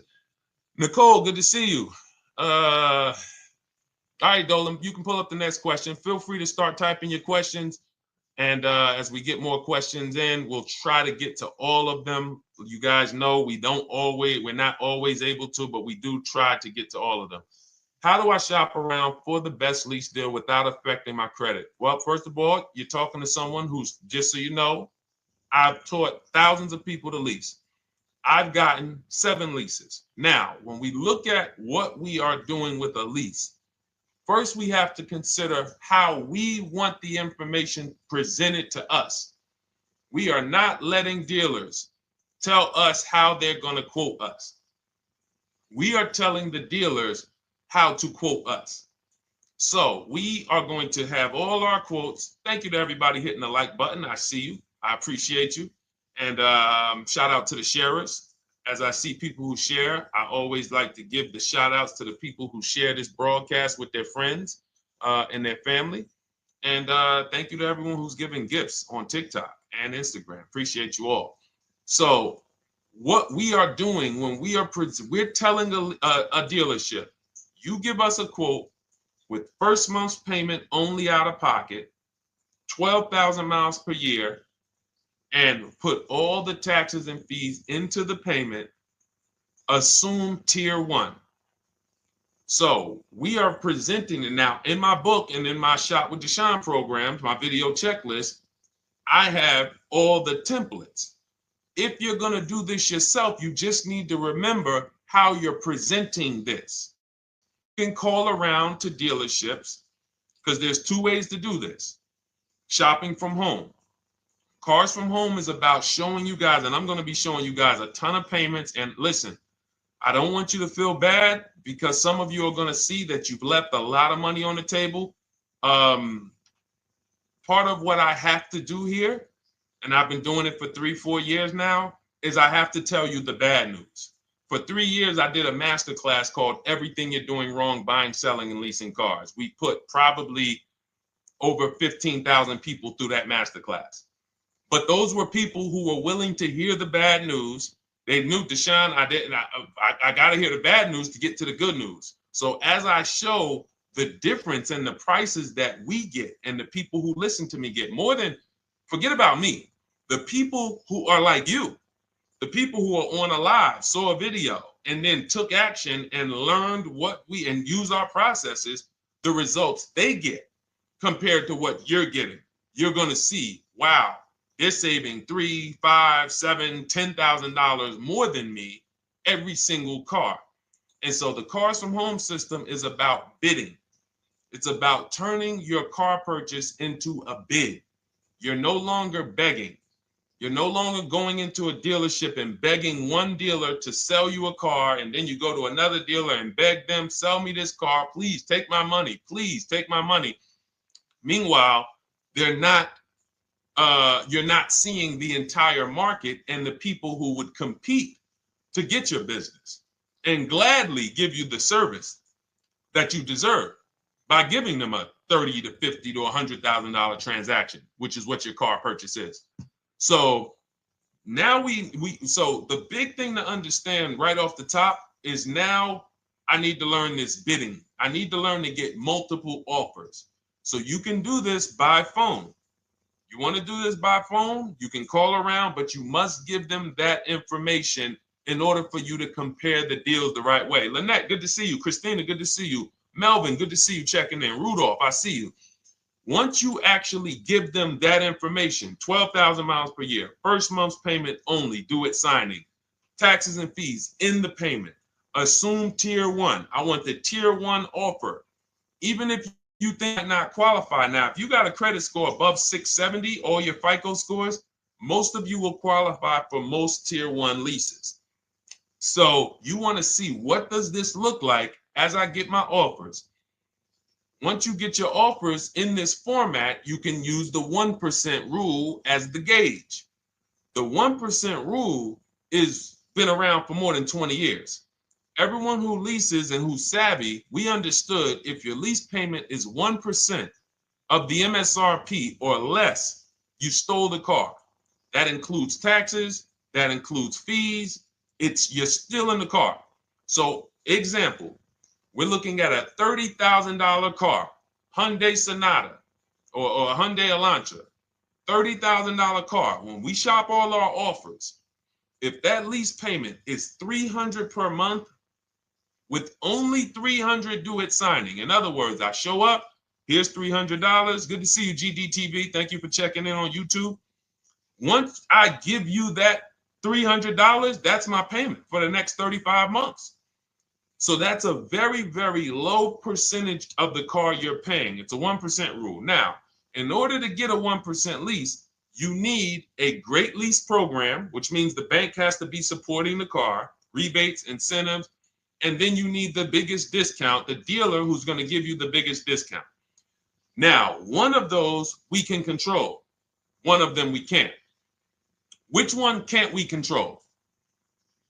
And for those of you who are new here, we don't play around here. But my people who are moving, and again, I'll show you, like a lot of people, we got a lot of people who've been following us, using our processes. They're locked in. They're not casually on a live here. We're not casually here talking. They are locked in. Like, boom, okay, I hear you. They're answering, they're typing, they're not, vacuuming in the kitchen and trying to hear. You can't do. We're talking about your second most expensive purchase of your life. It's going to be, you got to lock in. You got to challenge yourself to block out the distractions while we're on this stream, because this is your money. And if you don't take your money seriously, the car salesman will take your money seriously. Oh, I like that. Praise the Lord. God is good. You don't take your money seriously, the car salesman will take your money seriously. Man. So, all right, now somebody remind me the question I asked. I got so happy about that little catchphrase that I forgot who we were. So I know we were discussing, okay, we're talking about the 1% rule. So now, one of the things we can't control is the bank. We don't know what the lease payment, what the lease program is on a car. So when we shop cars, We are going to now look at multiple offers, and here's what you're going to see. Now, I'm going to show you an example of how we know or how we expose where the dealers are concerning pricing. Now, you can't see this on TikTok, but on YouTube, Instagram, Facebook, you guys can see this. I'm going to tell you guys about it. YouTube just doesn't let us do the same type of stream. But this is a particular Infiniti that we shop for. We have offers ranging, this is a $61,000 vehicle. We have offers ranging from $680 per month, which is a 1.1% lease. So a $61,000 car, $680 per month, that's 1.1%. We divide the monthly payment into the MSRP.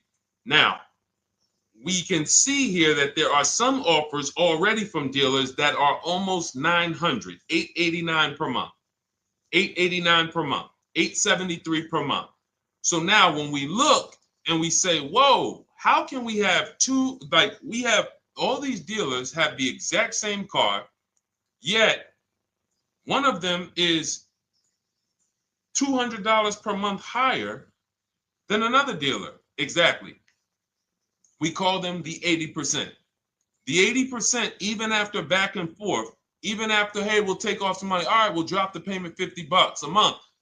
Their offer is still so high. It's a horrible deal.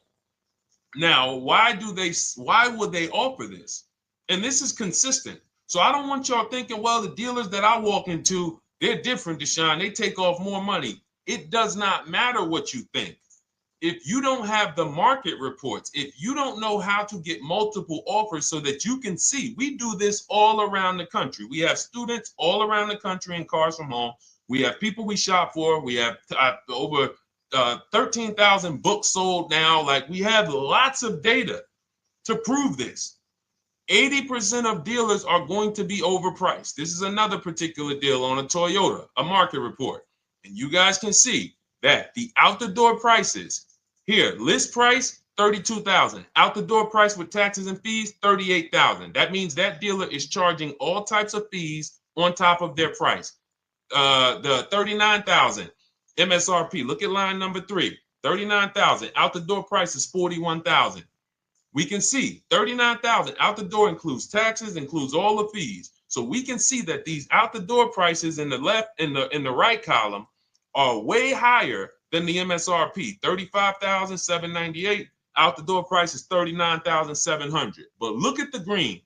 Look at the green. This is what we call, we found the dealer at this time who wanted to win the bid.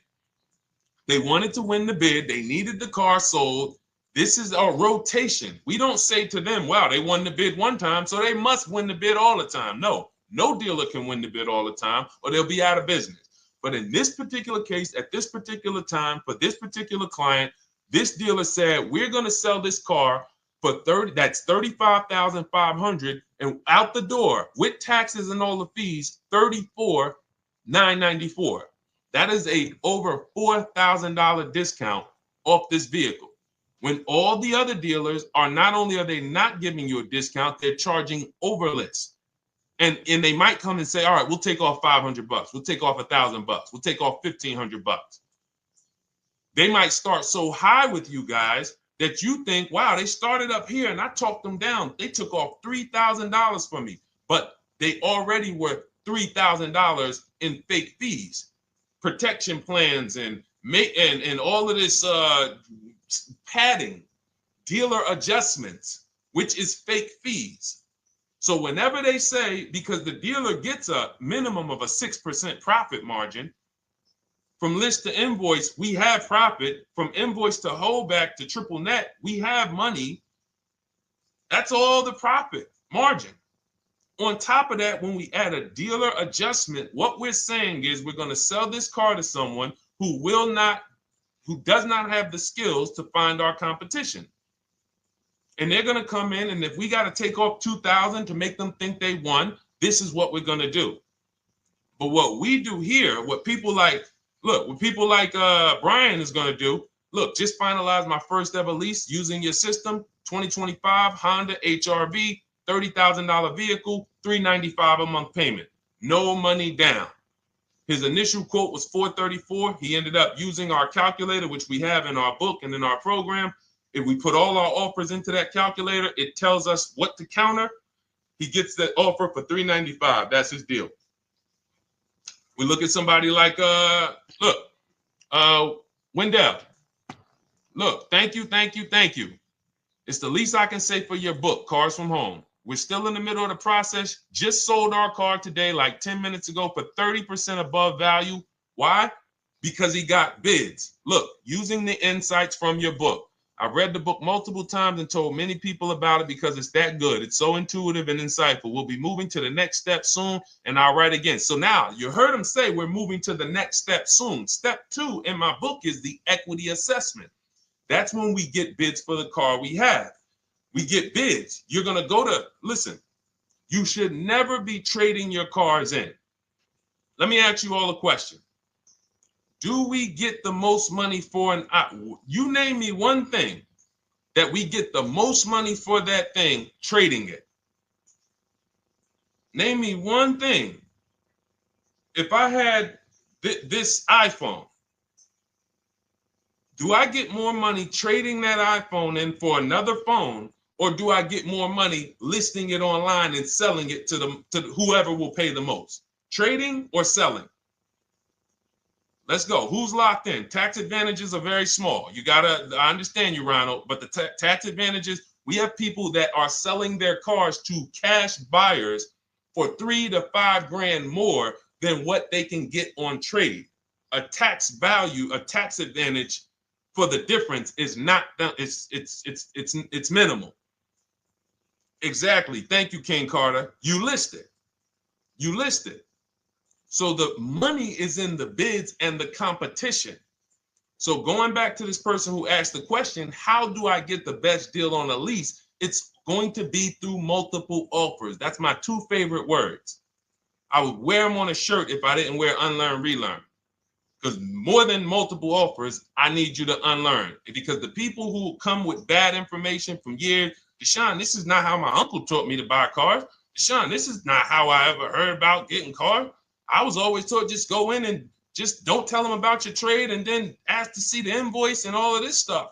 That's what I was taught. Yeah, but you're not going to get the prices we're getting until you unlearn all of that bad information. Bidding is how we buy everything. When we go into the supermarket to get spaghetti sauce, all of those companies are bidding. They're bidding. Hey, listen, we'll sell you this for $3.99. Hey, we'll sell you this for $5.29. But we got a better product. We got quality. Look at us. Look, it's all bids. Everyone who wants to sell us something is competing, except car dealers. Y'all notice that? So the mindset that y'all got to have if y'all want to really win and save all of this money and get these huge discounts is I'm going to start purchasing and leasing cars like I buy other things. It's going to be a competition. And I promise you, your whole life is going to change. Your entire car buying experience will change forever. You will be sitting here just like my man Ken, graduated, $585 a month payment, no money down on his Nissan Murano Platinum, $50,000 vehicle. He's paying $585, no money down. $50,000 vehicle. How much would a $50,000 vehicle cost us on a loan if he purchased it? How much would a $50,000? Some of you know every $5,000 is how much per month. Let me see who's locked in. Who's locked in? Every $5,000 is how much per month on a loan. I see you, Daniel Thompson. Check in. Good to see you, Dang. Thank you for breaking it down with complete truth. Keeping eyes wide open to know what to exactly expect. There you go, Dang. Welcome. Glad to have you here. We do not play around when it comes to this. All I want you doing is winning with cars, in love with your deals every time you get a car.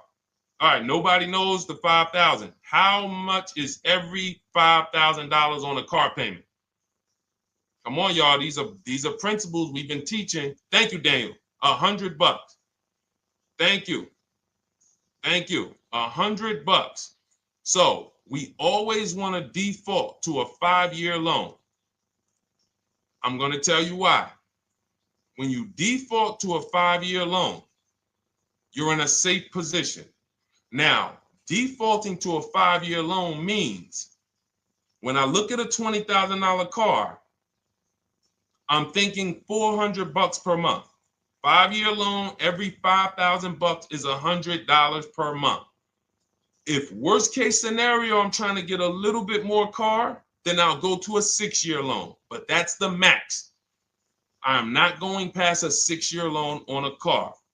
That's like going to a 40-year mortgage on a house. They're available. It's not a good idea. So when we look at these, you say to yourself, wow, a $50,000 car, that should cost him, if he did no, remember, this is a no money down deal. We're just looking at how much money we're putting in these cars. That car would cost him about $1,000 a month if he purchased it, 5-year loan, no money down. Which is why when people purchase their cars, what do they typically do? Come up with a ton of money, 10 grand, 15 grand, 20 grand, because they're going to pay into that car to try to lower that payment, because that payment. But some of us who don't have the down payment, we're financing most or all of the car. But here's the thing. I don't want you to feel bad if you're one of those people who's like, Deshone, I really don't be having those down payments of 10 grand, 15 grand, but I want to drive something quality. Exactly, I hear you. Here's the bad part about the people who are putting 15 grand down on their cars, but they're breaking the 8-year rule. This is what we call in Cars from Home and everything I teach, the most important question is how many years are you going to keep this next car? If it's not 8, then we don't purchase those cars, because here's what happens with people who go into their bank account, slap $15,000 down in a car, and don't keep the cars 8 years. And if anybody's willing to be honest, they will confirm this right here on the stream. When they go to replace that car in 3 years or 4 years, they literally have a little bit of equity. Maybe they're just breaking even. They're not getting that 15 grand back. It's gone. It's gone. Anyone who puts 10 grand down on a car and then comes back in 3 years, 4 years, all right, I had the car 4 years, 5. Listen, I'm going to switch this thing up. They still have a payment. They are barely breaking even. Meanwhile, their payment was $400 or $500, almost double what it would have been if they leased a car, got a below market lease, and they drove a car, no warranty after 3 years. They're driving an inferior product. So if it sounds like I'm here to destroy people from purchasing who are not keeping their cars long term, that is the goal. Because as long as you are buying cars that you're not keeping 8 years and you buy them, you turn around and you replace them, you are going to continue to spend way more money than people getting below market leases like Ken and like a lot of other people I'm going to show you on the stream. Lots of other people. Look, dealer American Senior Benefits Plan. He's enrolled with us under his company name. Dealer MSRP on this car was $36,300. 2025 Kia Sport X line. MSR boom boom 561. Monthly payment is $400. Use the system back and forth. Got $400 a month on a 2025 $36,000 car. Once we put our taxes and fees in that would be a $700+ payment. $700 payment. He's paying $400. And y'all wonder why people are losing cars. $300 more per month to drive the same car? It's ridiculous. Imagine somebody like you, when you learn, now you're pulling up. I'm going to tell y'all one more story, and then we'll go into some more questions, because you might not remember what I'm saying. So those of you who have the book, you got this for the rest of your life. But you will remember, hopefully, a story. I'll tell you about my neighbor. So my neighbor finds out that I'm into this car business and that I educate. And he said, hey, Deshone, I was watching some of your videos and I come across this 8-year rule that you teach. And his wife had actually had a Kia Telluride. Popular vehicles, probably been one of the most popular SUVs, that the Palisade, since 2007, 2019.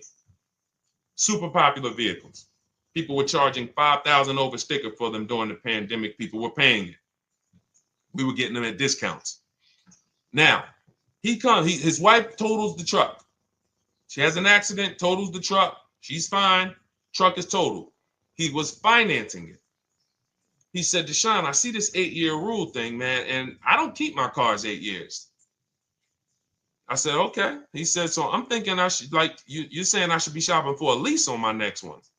I said, exactly. I said, make sure you get multiple offers, because if you just walk in and say, hey, work me up a lease, they'll give you the same payment you had on the purchase. And then they'll tell you something ridiculous that they want you to believe, like, hey, the lease is the same price as the purchase, so you might as well just purchase it. And people believe this stuff. Now, I said, you get multiple offers, stay at home. He calls me, he says, Deshone, I got the new version of the Telluride, new. I'm paying $479 a month. He's $497, and then he said, I think he put down like $1,000, bring it down to $479. $497. He was just paying $800. Do you think anyone can tell him anything about leasing? He's pulling up in the same exact truck. In fact, a newer version. He knows he wasn't going to keep the car long term anyway. He's not going to pay it off and then keep the car and have a paid off Kia Telluride for 10 years. That's not what he does. He keeps them 3 years, 5 years, 7 years, and then he replaces them. So why is he paying $800 a month for years, no warranty, when he could be driving brand new ones for $497 a month, problem free? But as I said, some people are determined to pay more. But the people who, once you get this leasing thing, if you're not keeping your cars, it will change your life. Now, again, I got a car I'm purchasing, we're keeping it. Anything you are buying, keeping 8 years, forget about leasing. It shouldn't be a thing. Who keeps their cars more than 8 years? Let us know. You're an 8+ year person, let us know. In fact, I don't even want to ask, who has a car right now that they've had more than 8 years? And then we'll answer. I want to get Kathy's question too. And then let's get some purchase questions. Let's get some used car questions. Let's get some bank financing questions. We do it all here. But one of the most misunderstood subjects is this leasing thing, and it is costing you guys thousands of dollars every year. And you're driving old cars with no warranties, paying high payments on them because somebody told you you should be purchasing cars. I'm here to tell you they owe you money. They owe you money. All right? So who has a car right now that they've had more than 8 years? Let us know. How many years have you had it? And by the way, for those of you who just joined, this is our Tuesday, May 6th live. We are live every Monday through Thursday at 12 noon Eastern time. So for those of you who are here catching us live, that's when we're live. We will rebroadcast this and replay this show throughout the rest of the day for those who could not catch it, or if you had to jump off, go back to work. You're like, oh, I got to go back to work. You can catch it on the replay throughout the day. But we are live Monday through Thursday at 12 noon. So welcome to the people who are here. EJ, driving a lot of miles does not matter. Let me break this down for you. So right now, let's go to somebody who else has a lease. Let's look at, because who's heard with leasing you can't drive too many miles? Who's heard that, right? Type me if you've heard that. Let's go. Type me if you heard that. Come on, where's the locked in people at? I see Kathy, I see EJ, I see DJ Ant Nice, I see XP. All right, I see Mr. Slim. Welcome to the community. I see Rhonda. All right, where are the locked in people? Instagram, where we at? Locked in. All right, dang, I see you. Jamel. All right, perfect. So Sherry, I see you. Sherry Baker on TikTok. So you've heard, oh, you can't drive a lot of miles with a lease. Let's be clear here. You choose the mileage on your lease. It's not selected for you. In fact, the only time it is selected for you is if you don't realize you choose it. That's the only time they're going to choose your mileage for you. If you go in and you do something like, hey, work me up a lease deal, they're probably going to work you up a 10,000 mile a year lease deal. And they're probably going to say, hey, you need $3,000 down, and this is going to be your payment. And next thing you know, it's a high lease, and it's just terrible. Happens all the time. We tell people how to quote us. First payment due at signing, taxes and fees in the payment. So now let's look at a lease, and let me show you what it would look like. So this is Val Boss Lady. She's in our Shop with Deshone program. Everything that you guys know that we're talking about here, if you're like, hey, I really, really want to go deeper, I want the step-by-step, the blueprint, that's my digital book, Cars from Home, 7 Steps to Saving Time, Money, and Avoiding Dealerships. Normally $97. You get a welcome offer. It's 30 minutes because I want to see you win, and you get 75% off for 30 minutes. If you go to my TikTok bio, Instagram bio, YouTube comments, Facebook comments, click those links, and then click that one that says $24 welcome offer. 30 minutes only, reward for taking action. You have everything we teach, the low market leases, the low market purchases, used cars, bank bidding war, making banks and credit unions bid, all of that, $24. You can, somebody emailed me yesterday, said, I'm $15,000 up with what I've learned from you already. And so if you can get it for $24, you can save tons of money for the rest of your life on a $24 investment. In this case, Val's in our, she's more of a wants to do it with me type. Videos, checklist, she doesn't want to read. That's our Shop with Deshone, do it with me program. I coach people. And so she gets a deal on this particular car. Same information, by the way. Not better information here than the book. It's just different learning styles. So she gets a $51,000 electric vehicle, 2025, beautiful vehicle. She's paying 1.16. So her payment on this car, on this $51,000 car, let's continue to make sure we understand the price of these cars. $51,000 car, her payment is $591. No money down. Now, some of you might say, wow, if I got $591, I probably put like $3,000 down, bring it down to $499. You could do that. That's how we can do. We can do that because she already got an incredible deal. Then we're just determining how we want to structure our payment. And thank you for everybody sending me gifts. I appreciate you. Thank you for all the badges. I don't take it for granted. And thank you for everyone who's hit the like button. Those of you who are double tapping the screen. Every time you hit something on TikTok, you like it, you double tap the screen, you keep running those likes up. We appreciate you. It does matter. It helps spread the word. So let's say Val wanted, she's a high mileage driver like EJ. Let's say, EJ, how many miles per year do you drive? 20,000, 25,000? Let us know. I'm gonna show you why. In my book, I have 2 strategies for high mileage drivers. I'll tell it to you guys right now. How many miles a year do you drive, EJ? 25,000, 20,000? Those are both high. Let us know. Or if anybody, else, because, anybody else who's a high mileage driver, let us know. How many miles? 26. All right. Thank you, EJ. So let's just round that to 25 for now. Let's just round that to 25. So let's say instead of her $591 payment for a $51,000 car, now you could shop for a $30,000 car and you can have a 1% payment. If it was, a similar deal, you'd be paying $300 a month. In her case, she has a $51,000 car. She probably wanted a nice SUV that looks beautiful, that some other people are paying $1,000 a month for. She's paying $591. But if she wanted to bump it up to 15,000 miles a year, she'd be paying another $30 more per month. She'd be paying $620. Now, if she wanted to bump it up to 20,000 miles per year, she'd be paying probably another $80, $90 per month. So she'd probably be paying $700 to drive 20,000 miles per year. Now, let me tell you guys, because some of you guys who are like, yo, man, those payments are high.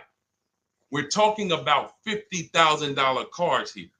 So if you were shopping for a $30,000 car or $35,000 car, naturally, if we took the same exact numbers, let's take a $35,000 car, 1.16 lease.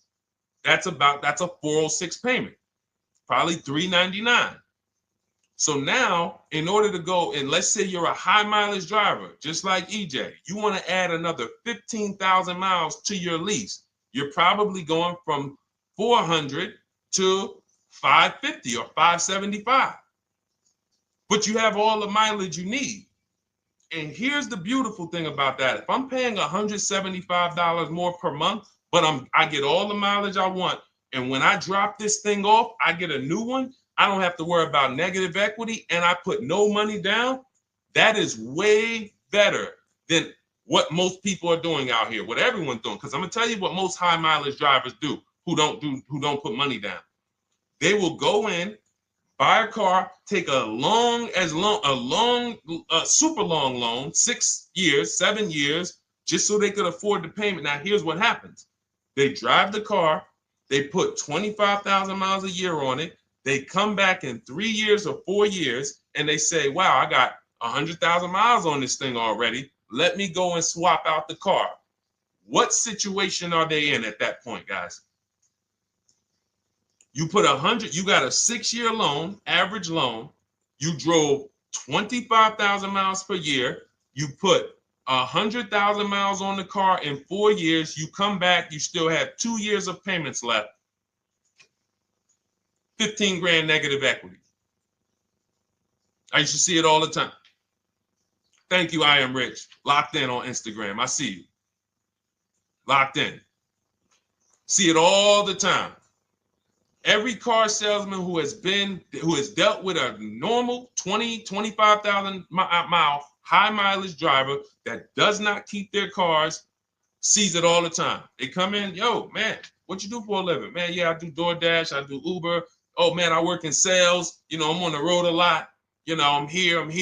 You know, all right, I want to replace this thing. I got like 110,000 on it. Okay, you still got a loan on it? Yeah. All right, we already know you got negative equity. Then we appraise the car. All right, the car's worth like 7,000. How much you owe? Man, you owe 19,000. All right, well, what can I do? Can you get me into something? Roll that loss all the way over. On top of that, you finance the car, so your payment is high. You finance the whole car, so you're paying a high payment compared to if you had leased, just literally shop for your leases, added your miles to the lease that you needed. You're paying $175 more per month. You got a brand new car. And I'm going to tell you, I did not make this up. I learned this from someone. A lot of what I'm teaching you, I learned from my clients when I was in the dealership. This guy, I worked at Hyundai for six weeks. Man, this dealership, the owners got indicted. I got out of there. Way before the owner got indicted. It just had straight up highway vibes, like the worst you could ever imagine. As I was in there for 6 weeks, I was a manager. I enjoyed being a manager. We did a lot of deals in my department in 6 weeks. But I said, I am out of this place. Anyway. But I learned something very valuable there. We had a client a customer was returning his lease on his Hyundai Sonata. Guy comes and I'm grounding the lease. I'm doing the paperwork for him. He has 72,000 miles on the car. 72,000 miles. I said, how the heck? I said, you lease this? He said, yeah, I always lease. That's all I do. He said, I used to buy my cars every single time I came. I had to put large down payments, 10 grand, and then I'm still having negative equity when I come to trade it in. I'm having high payments. It's ridiculous. I looked at his payment, and let's say the average payment for a good deal on a Sonata at that time was $300, $325, whatever it was. He was only paying like $550. He was only paying like $150, $175 more per month. He had a 25,000 mile a year lease. And that's what he did. I drive these cars. I'm on the road. Boom, boom, boom. I change my tires. I do my maintenance. 3 years. It's a fixed cost. There's no variable cost. I don't have any surprises. I'm not getting hit with a negative equity bill that I got to transfer, which means when I transfer my negative equity, I get less car on the next transaction Because if I got to bring over 15 grand of negative equity, that's probably 300 a month that I'm paying for my old car when I get my new car. So if my new car was 400 a month, but my negative equity is another 300 a month, I'm getting less car for my money because now I got to take all those losses and bring them over to my new car. This is high mileage drivers and people who don't understand leasing. That's why you're losing so much money. And when you just flip the switch and realize Deshone is not talking to me emotionally, I am not talking to you about never do this, like these other people who say this, do this. This is how you buy a car. They never talk numbers. Y'all notice that? You notice that, right? You never hear them talk numbers. It's always never do this, always do this. This is the worst way to do this. This is the most expensive way to do this. This costs you the most money. They never talk numbers though. That's why everything I do is to show you the numbers. Thousands of transactions since 2006 in the car business, helping people the last 4 years all around the country. This is the numbers that they might not understand. So if you're not keeping your car 8 years, it does not matter if you drive 20,000 miles a year, 25,000. You should be looking at a high mileage lease. Or my second strategy for high mileage drivers is this, because some of you want a nice car. This is for my people who you're like, man, Deshone, I'm on the road. I got my car that I do my work in. I kind of, slep it around. I don't really want to lease something and then put, that wear on it. I got stuff. I'm throwing bags in the back, whatever it may be. There's a strategy we created called 2 cars, 1 payment. And what will happen is your first car will be a purchase. And if you have an existing car, you're going to keep that. So let's say you have a car now, you're driving a lot of miles, you're doing your 25,000 miles a year. You pay that car off. You keep that car, and then you go and you lease you something nice, regular mileage. So you might get a 12,000 mile a year lease, and then you drive 12,000 in your mileage car, 12,000 on your nice car. Because some people are like, I want a car that I could, when I need to go somewhere nice, this is what I want to drive. When I'm with my family, this is what I want to drive. But when I go to work 5 days a week, I'm going to drive my mileage car, 3 or 4 of those days, and then I'll take the lease maybe 1 of those days, and I'm splitting the mileage. You still have 1 payment. It's low. And then every couple years, you replace the mileage car or you replace the lease car, and depending on when the lease is up. But you want to keep that, and that mileage car should be something that will last. Ideally, something that you can get 200, 300,000 miles a year out of that car, because that's what that car is there for. Man, I'm hopping in this thing, man. Oh, transmission went out at 170,000 miles. Go get you a rebuilt transmission, boom, boom, drop it in there for $2 grand, get another 80,000 miles out of that car, but you still got your lease car and you're just splitting the mileage. Both of those are short-term strategies for high mileage drivers. That is not for long-term people. If you're a long-term person, I keep my cars 8+ years, forget about leasing.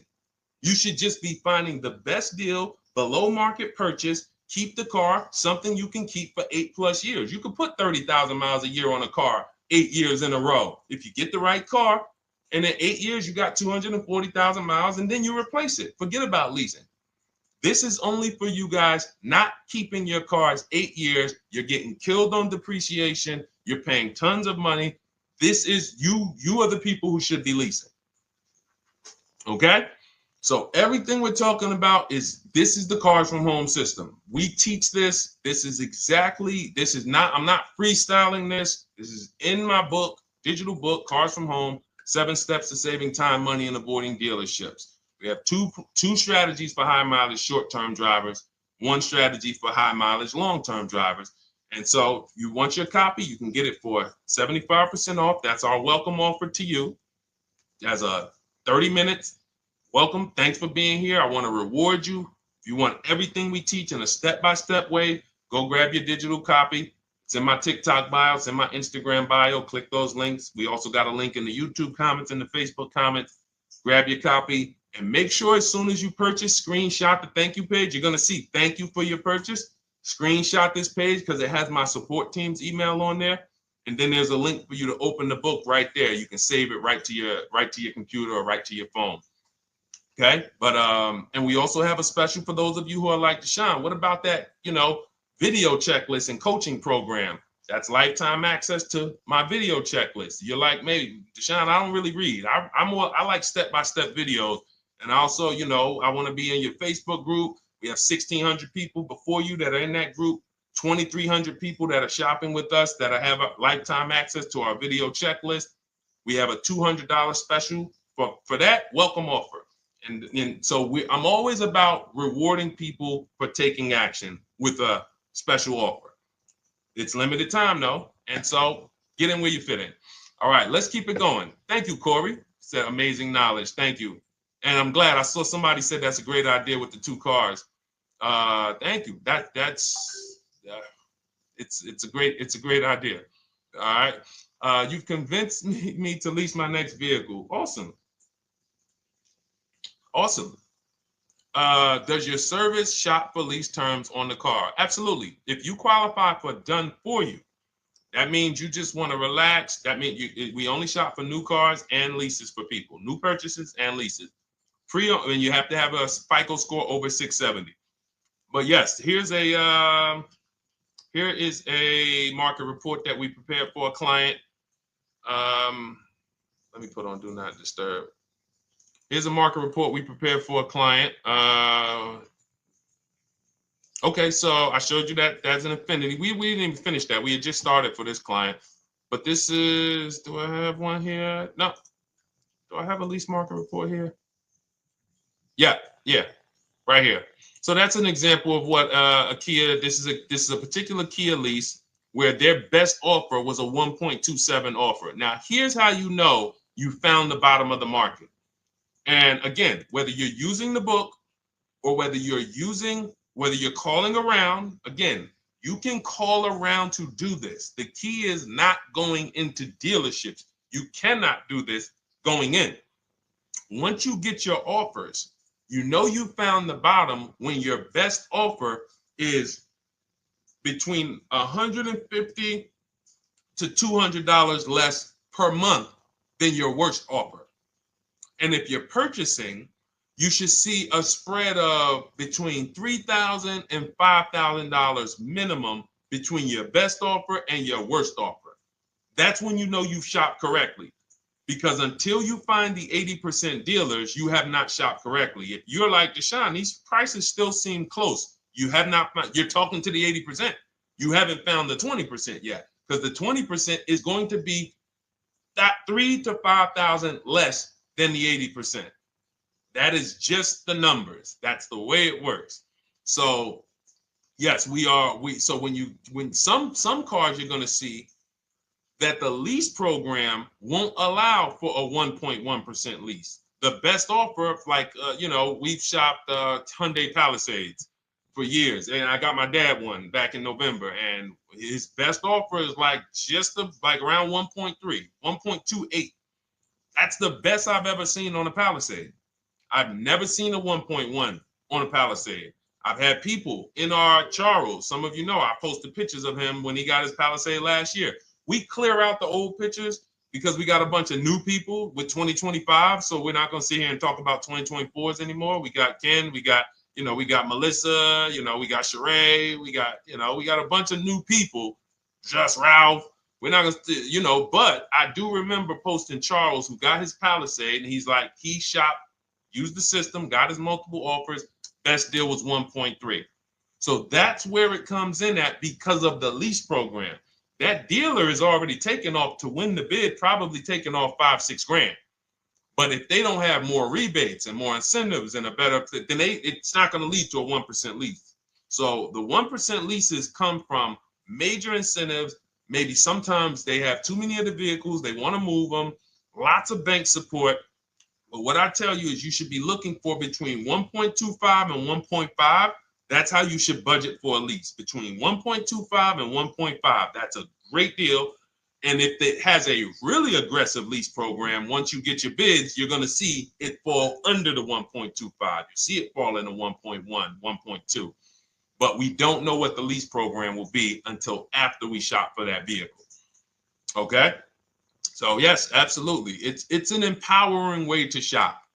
It's also fun because you can see, man, I'm not begging anymore. Like these people are like, please do business with me. Please do business with me. You know, and then you start to feel bad for everybody who's still in those dealerships doing it the old way because you know they're talking to the 80%. There's no way they can win. They don't even know there is an 80% to realize that's who they're talking to. So when the dealer says, all right, I'll take off $4,000, they're like, ow, I won. Man, the dealer took off $4,000. But if they saw the whole market, they would understand that that dealer actually is overpriced by $7,000, $10,000. So taking off the $4,000 means nothing. It's just sad. It's a sad thing. And that's why I spend my time trying to convert you guys from negotiating one-to-one to getting multiple offers so that you can see for yourself. All right. Thank you, Julie, name Richardson. Thank you for sharing.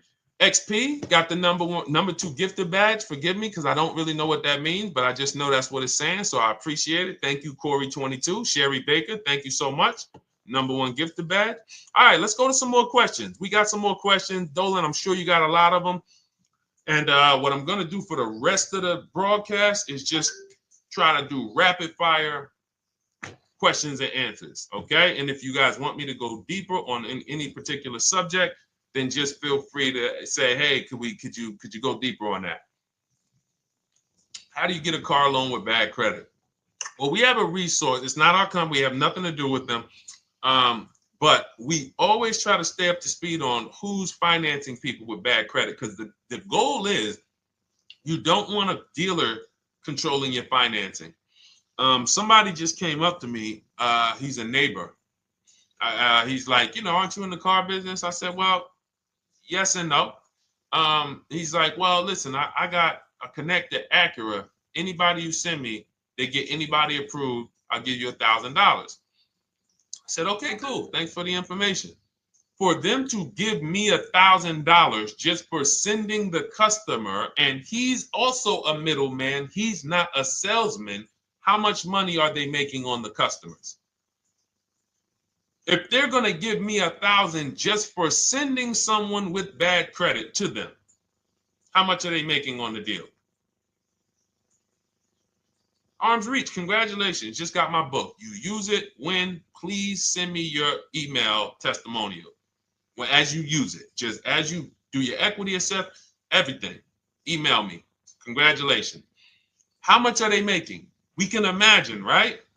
If they're giving me $1,000 just for bringing them the customer. So this is what happens when you let the dealership control the loan. Because why do we separate? All right, I'm going to break something down I call the 3 pillars of great car deals. Three pillars. You can't get a great car deal without maximizing each pillar. And some of y'all that have been with us for 3 years, y'all already know the 3 pillars. First, who you buy your car from. Second, who you get your loan from. Third, who you sell your old car to. That's 3 separate transactions. The car business has trained you guys to give them all 3. All 3. The car business has trained you guys to give them 3 transactions. Anytime you purchase the car, who's done this? Be honest. Purchase the car from a dealership, sold them your old car, in which case you call it a trade, and they got you your loan. Who's done this? 3 transactions in one. Why do we know these are 3 transactions? One, there's competition. People want to buy your car. It's okay, Corey. That's that. Thank you for being honest. That's how we change. The reason why we know that these are 3 transactions, because there's people who want to compete in every one of them. There are people who want to buy your car. That's why step 2 in our book, we never trade. We get offers from CarMax, Driveway, Carvana, AutoNation, Car Gurus, Kelly's Blue Book Instant Cash Offer. It's a bid. We just had someone sell their lease. Miss Hickman, she sold her lease, made $4,700 selling her lease. CarMax won the bid. Drove the car for 3 years, had equity. She dropped her lease off. They gave her $4,700. Won the bid. That's one pillar. Second, who I'm going to get my loan from if I'm getting a loan. Those of you who are paying cash or leasing, this is not a pillar. But we need to bid out our loan. We had a great talk yesterday on our show yesterday where I asked, who do you guys get your loans from? Most people said the bank, the credit union, the dealership. One person said the right answer, whoever gives me the best APR. That's the right answer. And then we have who we buy our car from. There's banks and credit unions that want to compete for our loan. There's multiple dealers who want to compete to sell us a car. So we can't get a great deal until we have bid out each pillar. And that's why when we have bad credit, if we let the dealer now control, this dealer has a car. We didn't bid out that car to find out, is it a great price? Now they're also giving me the loan and they're charging me 25%. We didn't bid that out to see, is that the best loan I could get, even with my bad credit? Is that the best loan I can get? So the key, what you want to do first if you have bad credit is I'm online looking for anyone who will finance me with bad credit separate from the dealer. I'm not going to Carvana.com and saying, hey, you can get a car with us you can get a loan with us as long as you buy a car from us. You're mixing the transactions. You're taking away my ability to get bids. I'm finding someone you should check out. There's a resource. Oh my goodness, what's the name of the company? It's in my book, but I want to give it to you. Goodness, it's slipping my mind right now. Send me an email or a DM. Because here's the thing, if you use just that part and get the loan funded, but you don't know how to bid out everything else and structure your transactions, and are you keeping the car 8 years? Because if you're not keeping the car 8 years and you're like, Deshone, I hear you talking about leasing, I'm not keeping my car 8 years, but my credit's not good. The only purpose, if you telling me that I could be driving brand new cars for cents on the dollar, but I don't qualify right now, this car that I'm going to get is to set me up. So I'm not going to get a $30,000 car. I'm going to get me a $12,000 car, $10,000 car, the cheapest car I can get a loan on so I can establish a payment history. And once I establish a 2-year payment history, yeah, I'm going to drive a car less than what I could drive. I got the money. I could afford more than this. But you're not setting yourself up for the right transaction. You should be setting yourself up and saying, all right, I'm going to sacrifice with this car, drive something that I know this is not my ideal car, but I'm going to build 2 years of payment history. So when I go and I swap into my lease in 2 years, I'm out with a brand new car. I'm paying cents on the dollar and I won. But it was a plan. It was a long-term plan. This is the second most expensive purchase of your life. You can win every single time, or you can lose and set yourself and your family back 5 to 10 grand each car or more. Every time you get a car, it's 5 to 10 grand more you're coming out of your family's bank account than what could have. Then you got the car breaking down. Now you got tow trucks, all because you don't have an actual plan you're rolling out. And that's what I see a lot of people do with bad credit. Oh man, I got bad credit. I'm just going to go and get me something. I could afford $600 a month. And they go and buy the most expensive car. But because 25% interest is on the loan, they're not getting the most car for their money. Now, 3 years down the road, they're going to pay the high payment, still have negative equity because the interest is so high. And then they go and swap and do it again. And because the payment's so high and the car is older, because they want something fancy, but they really can't get that because, again, the interest is high. That's eating into their budget. Now, they're going 3 years down the road. They missed 3 payments. They were late 3 times, so they're no closer to leasing. Credit's still bad. This is disaster. So if you're a long-term person, I break it down for you guys into two groups of people: long-term, short-term. Long-term high mileage driver, short-term high mileage driver, different plan. Long-term bad credit person, short-term bad credit person, different plan. If I'm a long-term person with bad credit, here's what I'm doing: finding the absolute best car I could find, getting bids, either new cars or used cars. We got the strategies for both. You can use the marketplaces, cars.com, Car Auto Trader. We got a whole strategy for how we find used cars, but you find that car, you pay your loan of 20%, 19%, 18%, if that's the best you can get. Because here's what you're going to do.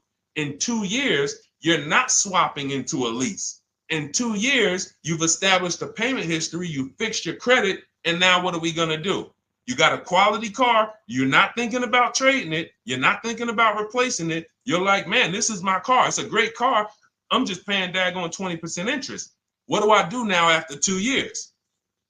Now that my credit is good because I got a quality car, dependable car, I focused on fixing my credit over 2 years. What am I going to do after 2 years? Anybody?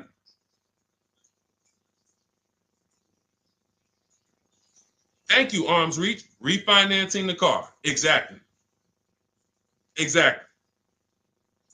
So that's the bad credit long-term strategy. Great car, dependable car, car's not going to break. This car is going to last me 10 years. Right now, when I bought it, 20% interest rate. That was where my credit was. But I worked on my credit. Boom. I'm a 690 now. I'm a 720 now. I'm refinancing that into a short-term, into a shorter-term loan, and I won. Pay this thing off, and I'm going to keep it. Nothing to talk about leasing. Leasing only comes into play where the 8-year rule is concerned. I'm not keeping this next car 8 years. I should be setting myself up to lease, or I should be leasing. That's how I'm going to save the most money, keep the most money in my bank account, have the best car.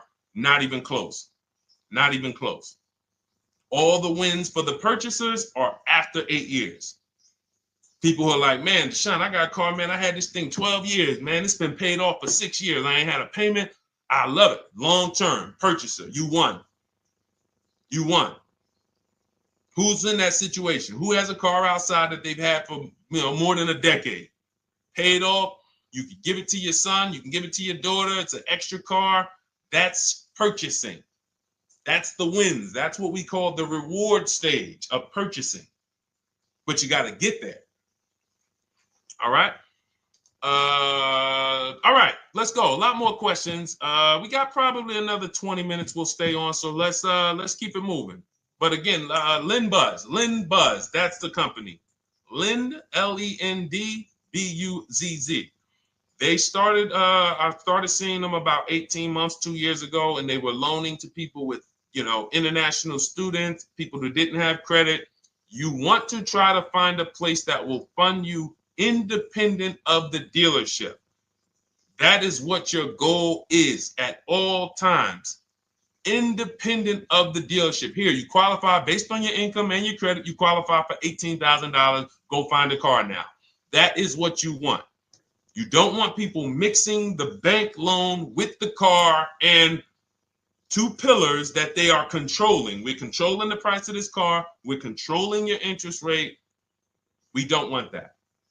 Yep, exactly, Cindy. For those who just joined, this is our Tuesday, May 6th live. We do these lives Monday through Thursday at 12 noon, so you can tell your friends, family. We wanted to now come up with a constant and consistent time where I can meet with you guys. If you don't have, if you can't stay the whole broadcast, we will replay these throughout the day, because sometimes people got to jet back to work. They're watching us on the lunch break. You can catch up on the whole rest of the show throughout the day, all the way up until tomorrow, and then over the weekend, we'll play a whole compilation of all the shows for people who really want to dig in and hear all the questions that we answered throughout the week on, Monday through Thursday. But if you want to join us live, set your calendar, set an alarm. Meet us on any channel. We're on TikTok, Instagram, Facebook, and YouTube on the Deshone the Auto Advisor channels, 12 noon, Monday through Thursday. All right. Let's go. Next question, Dolan. All right. What are your thoughts on purchasing used versus new? It's a great question, Kathy. For me, it's a matter of budget and values. It's only a matter of values if you can afford both. So if you can get everything you want in a new car for your budget, everything you want, everything that you need, and you can afford it in a new car, you have the option to choose both. So it becomes a matter of values. In my book, I teach, are you a person who's like, I want to reward myself. I only get a new car every decade. I'm going to keep this thing 10 years. I want the latest and greatest. Therefore, I'm going to shop and get the best offer, get me a below market purchase. Because y'all notice I always put in a caveat of a below market purchase, below market lease. That's all we're talking about here with Cars from Home. That's all we're talking about. You need to, every purchase you make or lease you get, you want it to be a below market lease or purchase. So now, if I could afford both, is it I'm going to reward myself with a new vehicle, or do I have these other values where I actually want to knock 20 to 30 to 40% off the price to get even more for my money? So that's really up to you if you can afford both. There's no right or wrong there. It's a matter of, like I said, the values. Now, some of you once you look at your budget, I have a tool in my book and in our video checklist, the coaching program called the Perfect Budget Calculator. We invented this, so it's not on Google. You'll hear a lot of the stuff, almost nothing we teach. You're like, if you ever go to look for it, the 8-year rule. No one talks about it. We created it. This is our intellectual property that we created to teach you guys to create these boundaries, the rule of 72 and the 10th birthday, 1.5% rule for overpaying for leases. These are all things that are absolutely proprietary to Cars from Home. But one of them is this perfect budget calculator.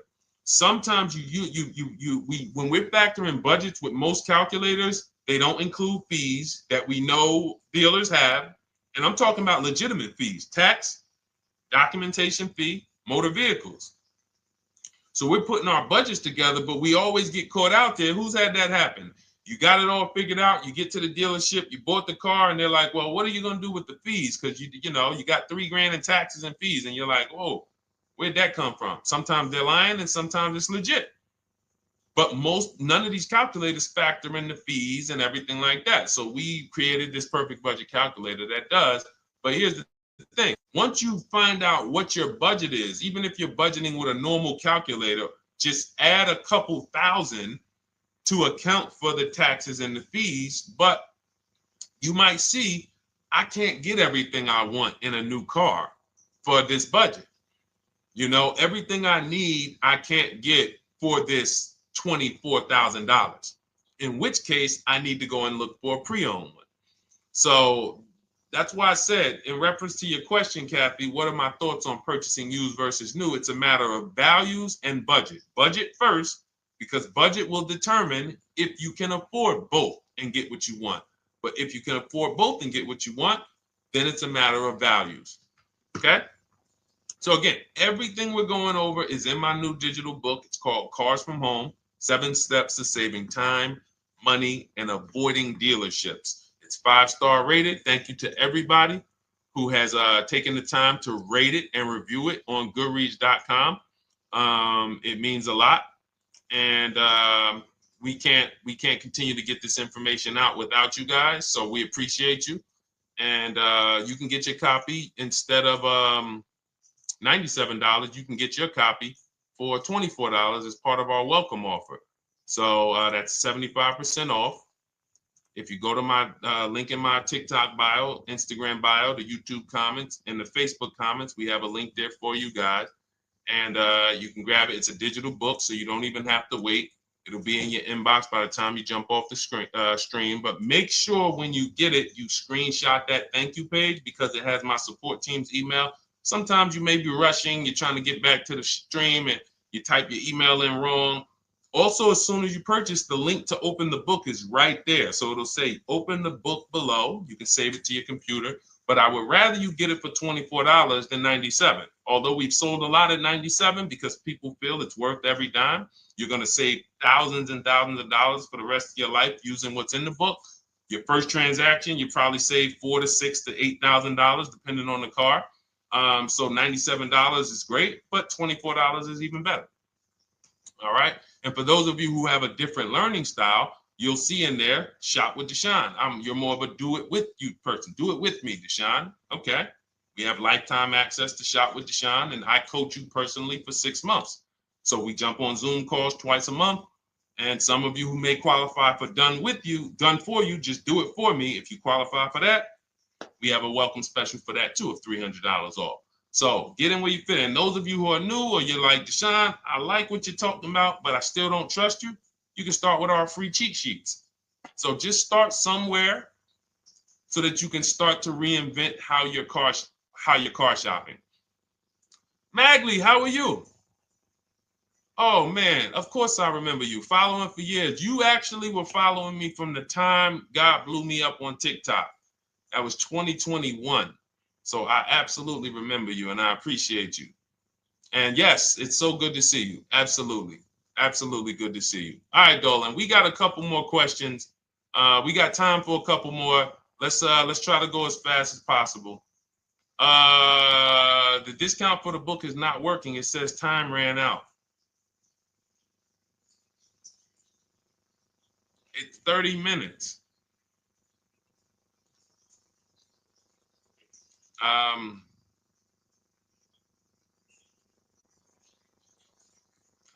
don't know. I don't know. Y'all help me out. I don't know what to do with that. I'm sorry. If the welcome offer for $24 was not really 30 minutes, then that means I'm just lying to you.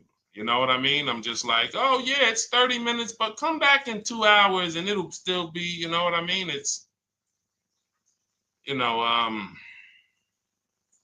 start with the cheat sheets. You know what I'm saying? Like start with the cheat sheets. Get yourself your free cheat sheets, and start there. And when you feel better about working with us in some capacity, you go to the next step. Start with the free cheat sheets. All right, let's go, Dolan. So I'm a new driver. Should I be looking to be an 8-year person or a lease person? Well, I'll tell you this. I got 3 young adults. My daughter, my daughter who's 18, my niece who's 20, and then a young man that I, basically like a son to me who's in the Navy and he's 21. Well, he'll be 21 this year. So he's 20. Now, they all called me in the last 3 months because my daughter's getting her license. My daughter didn't call me. She's getting her license in the next, in June. And we've all talked about this. How should I get this car? Now, my situation when I was 22, I'd already bought a $500 Mitsubishi Eclipse. Transmission went out on me probably after 6 months. And then I bought a buy here, pay here car. This is before I got into the car business. I got into the car business, I was 22, working for Pontiac GMC Buick. So I get this buy here, pay here car. It was a quality Chevrolet Cavalier. I didn't know anything about cars, so I went to a local spot. They said, hey, put down this, just pay us $50 a week. So I did that.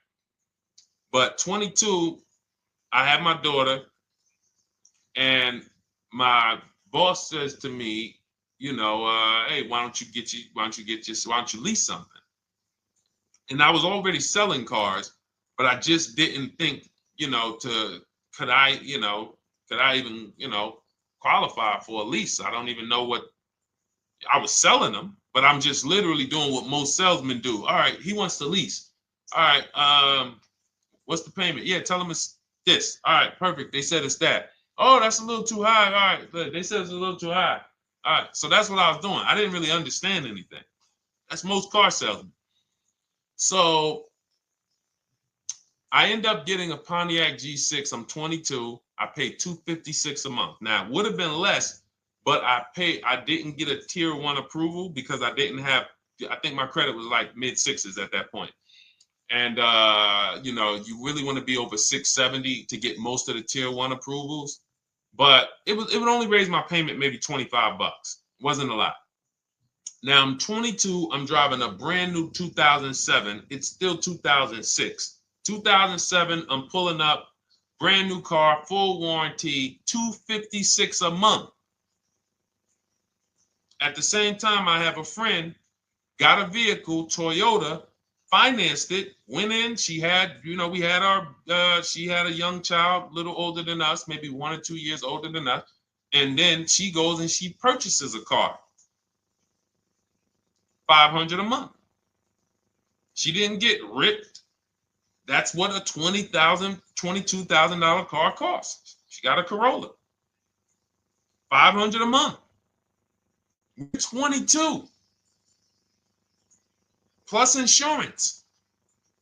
This is enough to break a young person, young family. I'm paying $256, she's paying $500. That right there. When I tell people that story, it's amazing to me how many people will say, Deshone, when I got my first car, my parents took me out. We financed this car. We financed this. I was paying $400, $500, $600 a month. Whether the parents were paying some of it, or they were paying some of it, or they were paying all of it. Thank you, Kathy. Appreciate you sharing. So this is what all of them, all three, well, 2 of them. I don't know about the young man. Because his parents.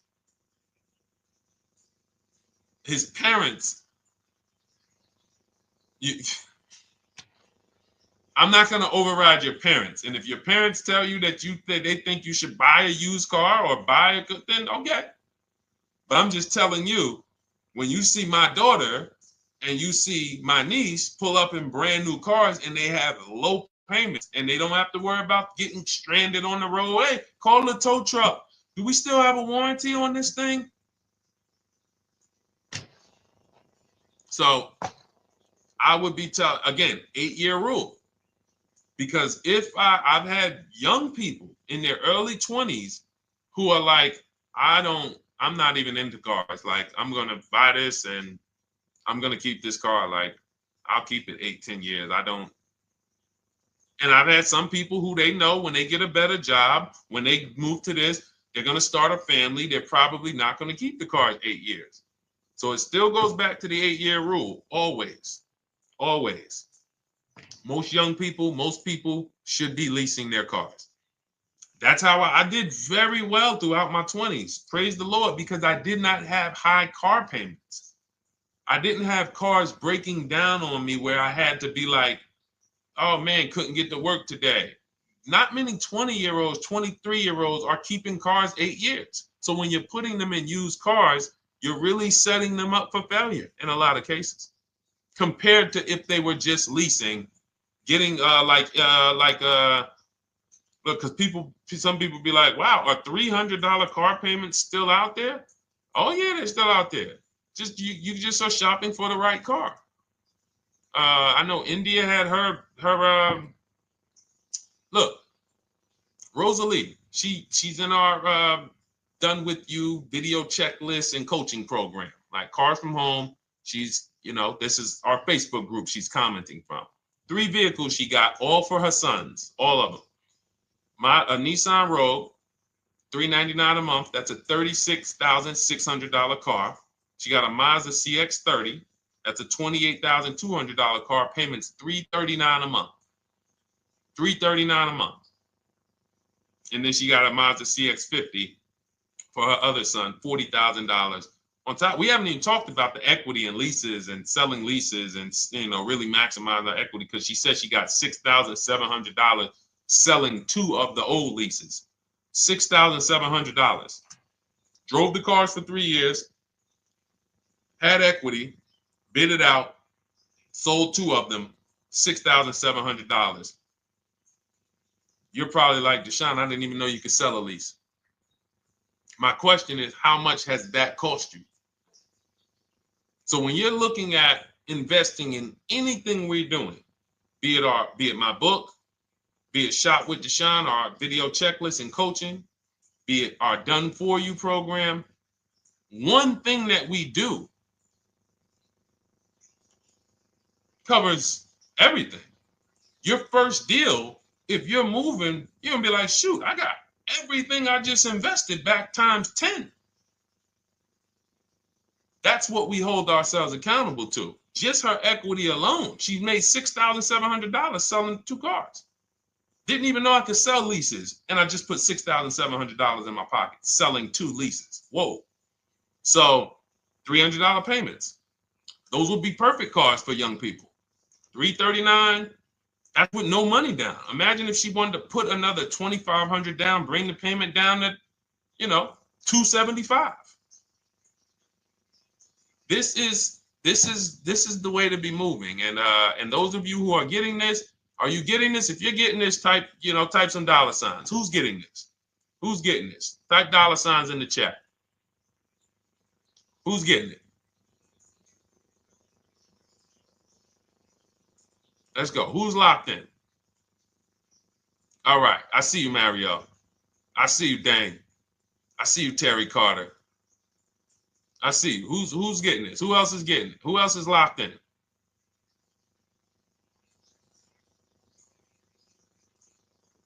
A lot of y'all on here. Listen. I see you, DJ and Nice. I see you, Arms Reach. And I can tell the people that's locked in because they be like, all right, Deshone, you said you're here for 90 minutes. I know we got about 3 minutes left. I'm hanging for this whole thing. I don't want to miss anything. Shout out to the people that are locked in. All right. Go ahead, Dolan. Should the out-the-door price include your trade? First of all, that's a curse word. All right. We're going to go back to that because I got out of saying that for a while. We do not trade cars. So you probably just popped in maybe about 30 minutes ago on the stream. We were talking about the 3 pillars of great car deals: who you buy your car from, who you sell your car to, who you get your loan from. You in order to get a great deal, a below market deal, you must get a great deal from each one, which means you bid out each one. I bid out, got multiple offers for who I was going to buy my car from. I got multiple offers for who I was going to get my loan from. I got multiple offers for who I was going to sell my car to. I bid out everything, therefore I got my great deal. If you bid out this, but you don't bid out this, and somebody you get an interest rate of 7.1 when you could have got an interest rate of 5.2, you lost $2,000. Depending on the cost of your loan, how much you're financing, you lost $2,000. Yeah, you did a bid on who you bought the car from, or you didn't bid out your trade, therefore you didn't find the highest bidder. You traded your car for 14. Another bidder would have paid you 18. You lost $4,000. So you got to bid out everything. That's why we do not trade. The only people that have to trade are people with a lot of negative equity who can't pay off the difference. And that's why I am the reason for negative equity is not understanding leasing. You buy your cars, take out loans, switch the car. Negative equity. It's literally the reason for negative equity is I should have leased, but I didn't. Now I have negative equity because I'm replacing this car with a loan still on it. So out the door price will not include your other car. And if I was trading a car, then yes, the out the door price would include the trade. But because we do not trade cars, our out the door prices don't include the trade. Let me show you an example of what our out the door prices look like. So these are some spreadsheets for our Done For You program where we shop for clients. You can see here, this is we shop for a Subaru for this particular client. In this case, look, and you can see the MSRPs for this car. It's an inexpensive car, $27,000, $26,000. Look at the out the door prices, 29, 30, 30, 29, 29. These are all out the door prices with the taxes and fees. So you can see these dealers are giving either no discount or a little discount. 27 out the door price is 30,000. But look at the winner. Look at the winner. This particular dealer won the bid at this particular time They're not going to win the bid all the time. In this particular case, they needed the unit. $27,900 is the MSRP. Out the door price is $27,463. The out the door price is lower than the MSRP. How? Because they took off almost $4,000 in discounts.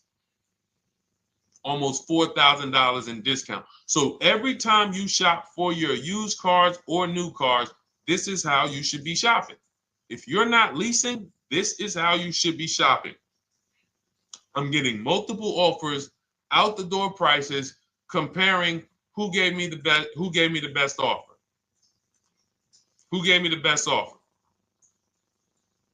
Oh, look, Daniel Thompson said, D, I'm bidding out to sell my car and got a $4,000 swing from the lowest to the highest bid. This is the people who you listen. If I can bring them on and have them talk, they would be talking to y'all about how different this is. I didn't bring you here on a Tuesday afternoon, or you're not watching this. If you're watching the replay later on Tuesday, or maybe, Wednesday morning, we go live at 12 noon, Monday through Thursday. So we replay the show just for everyone who missed it. You can send all your friends, family, go to Deshone the Auto Advisor's pages, watch the replay from today's show. But they know this is, I didn't bring you here to talk to you about hundreds of dollars. We are talking thousands of dollars at all times. There is never anything that we talk about that is hundreds. Let someone else talk to you about how you can save a couple hundred more per month. We might be talking about hundreds per month. That might be the only time we're talking about hundreds, $200 per month. But other than that, which equals thousands. We're not here to figure out how we're going to save $50 this month. No, this is big, huge money. So thank you, Daniel. Thank you for tapping in with that information. So, all right, listen, guys. Everything we teach is in a step-by-step format, because when it's not step-by-step, you'll get overwhelmed. When it's step-by-step, you can challenge yourself to stay right on this step, check it off, move to the next step. Check it off, move to the next step. Step 7 in our Cars from Home process is delivery. Step 6 is paperwork. Step 1 is the most important question, which is the 8-year rule. It's literally called the most important question. 8-year rule. How many years are you keeping the next car? Step 2 is the equity assessment. That's why you heard Wendell in his book testimonial. He said, I just completed the equity assessment and we got 30% more than the book value. Bidding it out. He said, I'm about to move to the next step. So everything we teach is step. Step 3 is deal structure, where we budget and we see, all right, how much car can we afford? What does a good deal look like? Step 4, we go shopping, which is choosing what we want. Shopping, looking, doing. We're not buying it. We're shopping the market. We're test driving. We are literally choosing what we want. Shopping, enjoying shopping. Step 5 is multiple offers. That's when we're in talking to dealers online, getting offers, getting bids. Step 6 is paperwork and protection, to make sure that the offer we got is legit. We tied it up. Paperwork is right. We go over extended warranties, tire and wheel, maintenance plans. Do we need them? Key protection. Do we need any of this stuff? And step 7 is delivery. It is a step-by-step path. That is how people win. They're not coming into some college to learn how to be a car salesman or to learn everything I know. No, it's a path. So if you want the blueprint in book form, that's my digital book, Cars from Home, 7 Steps of Saving Time, Money, and Avoiding Dealerships. Normally $97, part of our 30-minute welcome offer. You can get yours for $24 in my TikTok bio, Instagram bio, the YouTube comments, and the Facebook comments. Click those links and then click the special $24 welcome offer. It's good for 30 minutes. And you'll save 75%. If for those of you who are like, Deshone, what about that video checklist? That is our Shop Done With You program. Cars from Home, done with you. You get lifetime access to everything we teach, all our below market videos, and it's short videos. I want you guys getting cars in 90 minutes. 90 minutes. Not shopping. The shopping might take you longer. Deciding what you want, you might be doing that for 2 months. But once you decide what you want, I want you to be able to get below market deals in 90 minutes. That's how I do it. We're not hours and hours to get these car deals. Some of these deals we make in literally 45 minutes over a 3-day period. So that is how we do it. And you'll have access to our coaching program. We do Zoom calls twice a month, first and third Wednesday. And you have a Facebook group with 1,600 people in it that have come before you in the last 3 years. And then for those of you who qualify for shop with done for me, just do it for me, Deshone. New cars, new cars and leases only. Credit score has to be over 670 FICO. Book a call with our team. Let's see if we can help you. All of those have welcome specials. The book is 75% off welcome special. Shop with Deshone is $200 off welcome special for 48 hours. And done for you is $300 off for 72 hours. All welcome specials for people to say, all right, I'm taking action. I'm going to take advantage of a lower investment for taking action immediately. And for those of you who you're still new here, you're like, Deshone, I like the information, but I need to get, can I get some free advice first? Let me test out some free advice. You can, of course, go download our cheat sheets, and that's there as well. All of that is in the Cars from Home Toolkit. So always a pleasure. We will be back tomorrow, 12 noon. Please mark your calendars, tell your friends, bring a friend, and we'll continue to, we'll continue to do what we do and try to make sure you guys have everything you need to win every car you get. I want you sending pictures with the numbers. You know you've done it right when every car you get, you have pictures with the numbers. You know people who purchase cars all the time, all post their pictures. Hey, had to upgrade. Oh, just got this. Hey, had to treat myself. Oh, watch it now. But you never see the numbers because they really are not confident in the numbers. They don't want to talk about the numbers. Everybody who shops with us, whether you're getting our book, whether you're using our stuff, and sometimes people who they piece together my social media videos and they'll get it done. But they are sending the numbers. Look at what I paid for this car. Not only did I get a great car, but look at the deal I got on the car. That's when you know, all right, you understand this thing. All right, have a great day, y'all. See you tomorrow. And if you couldn't make the whole broadcast, feel free to watch the replay. We'll be replaying it throughout the day until tomorrow's show. All right, have a great day, y'all. Thank you. God bless you.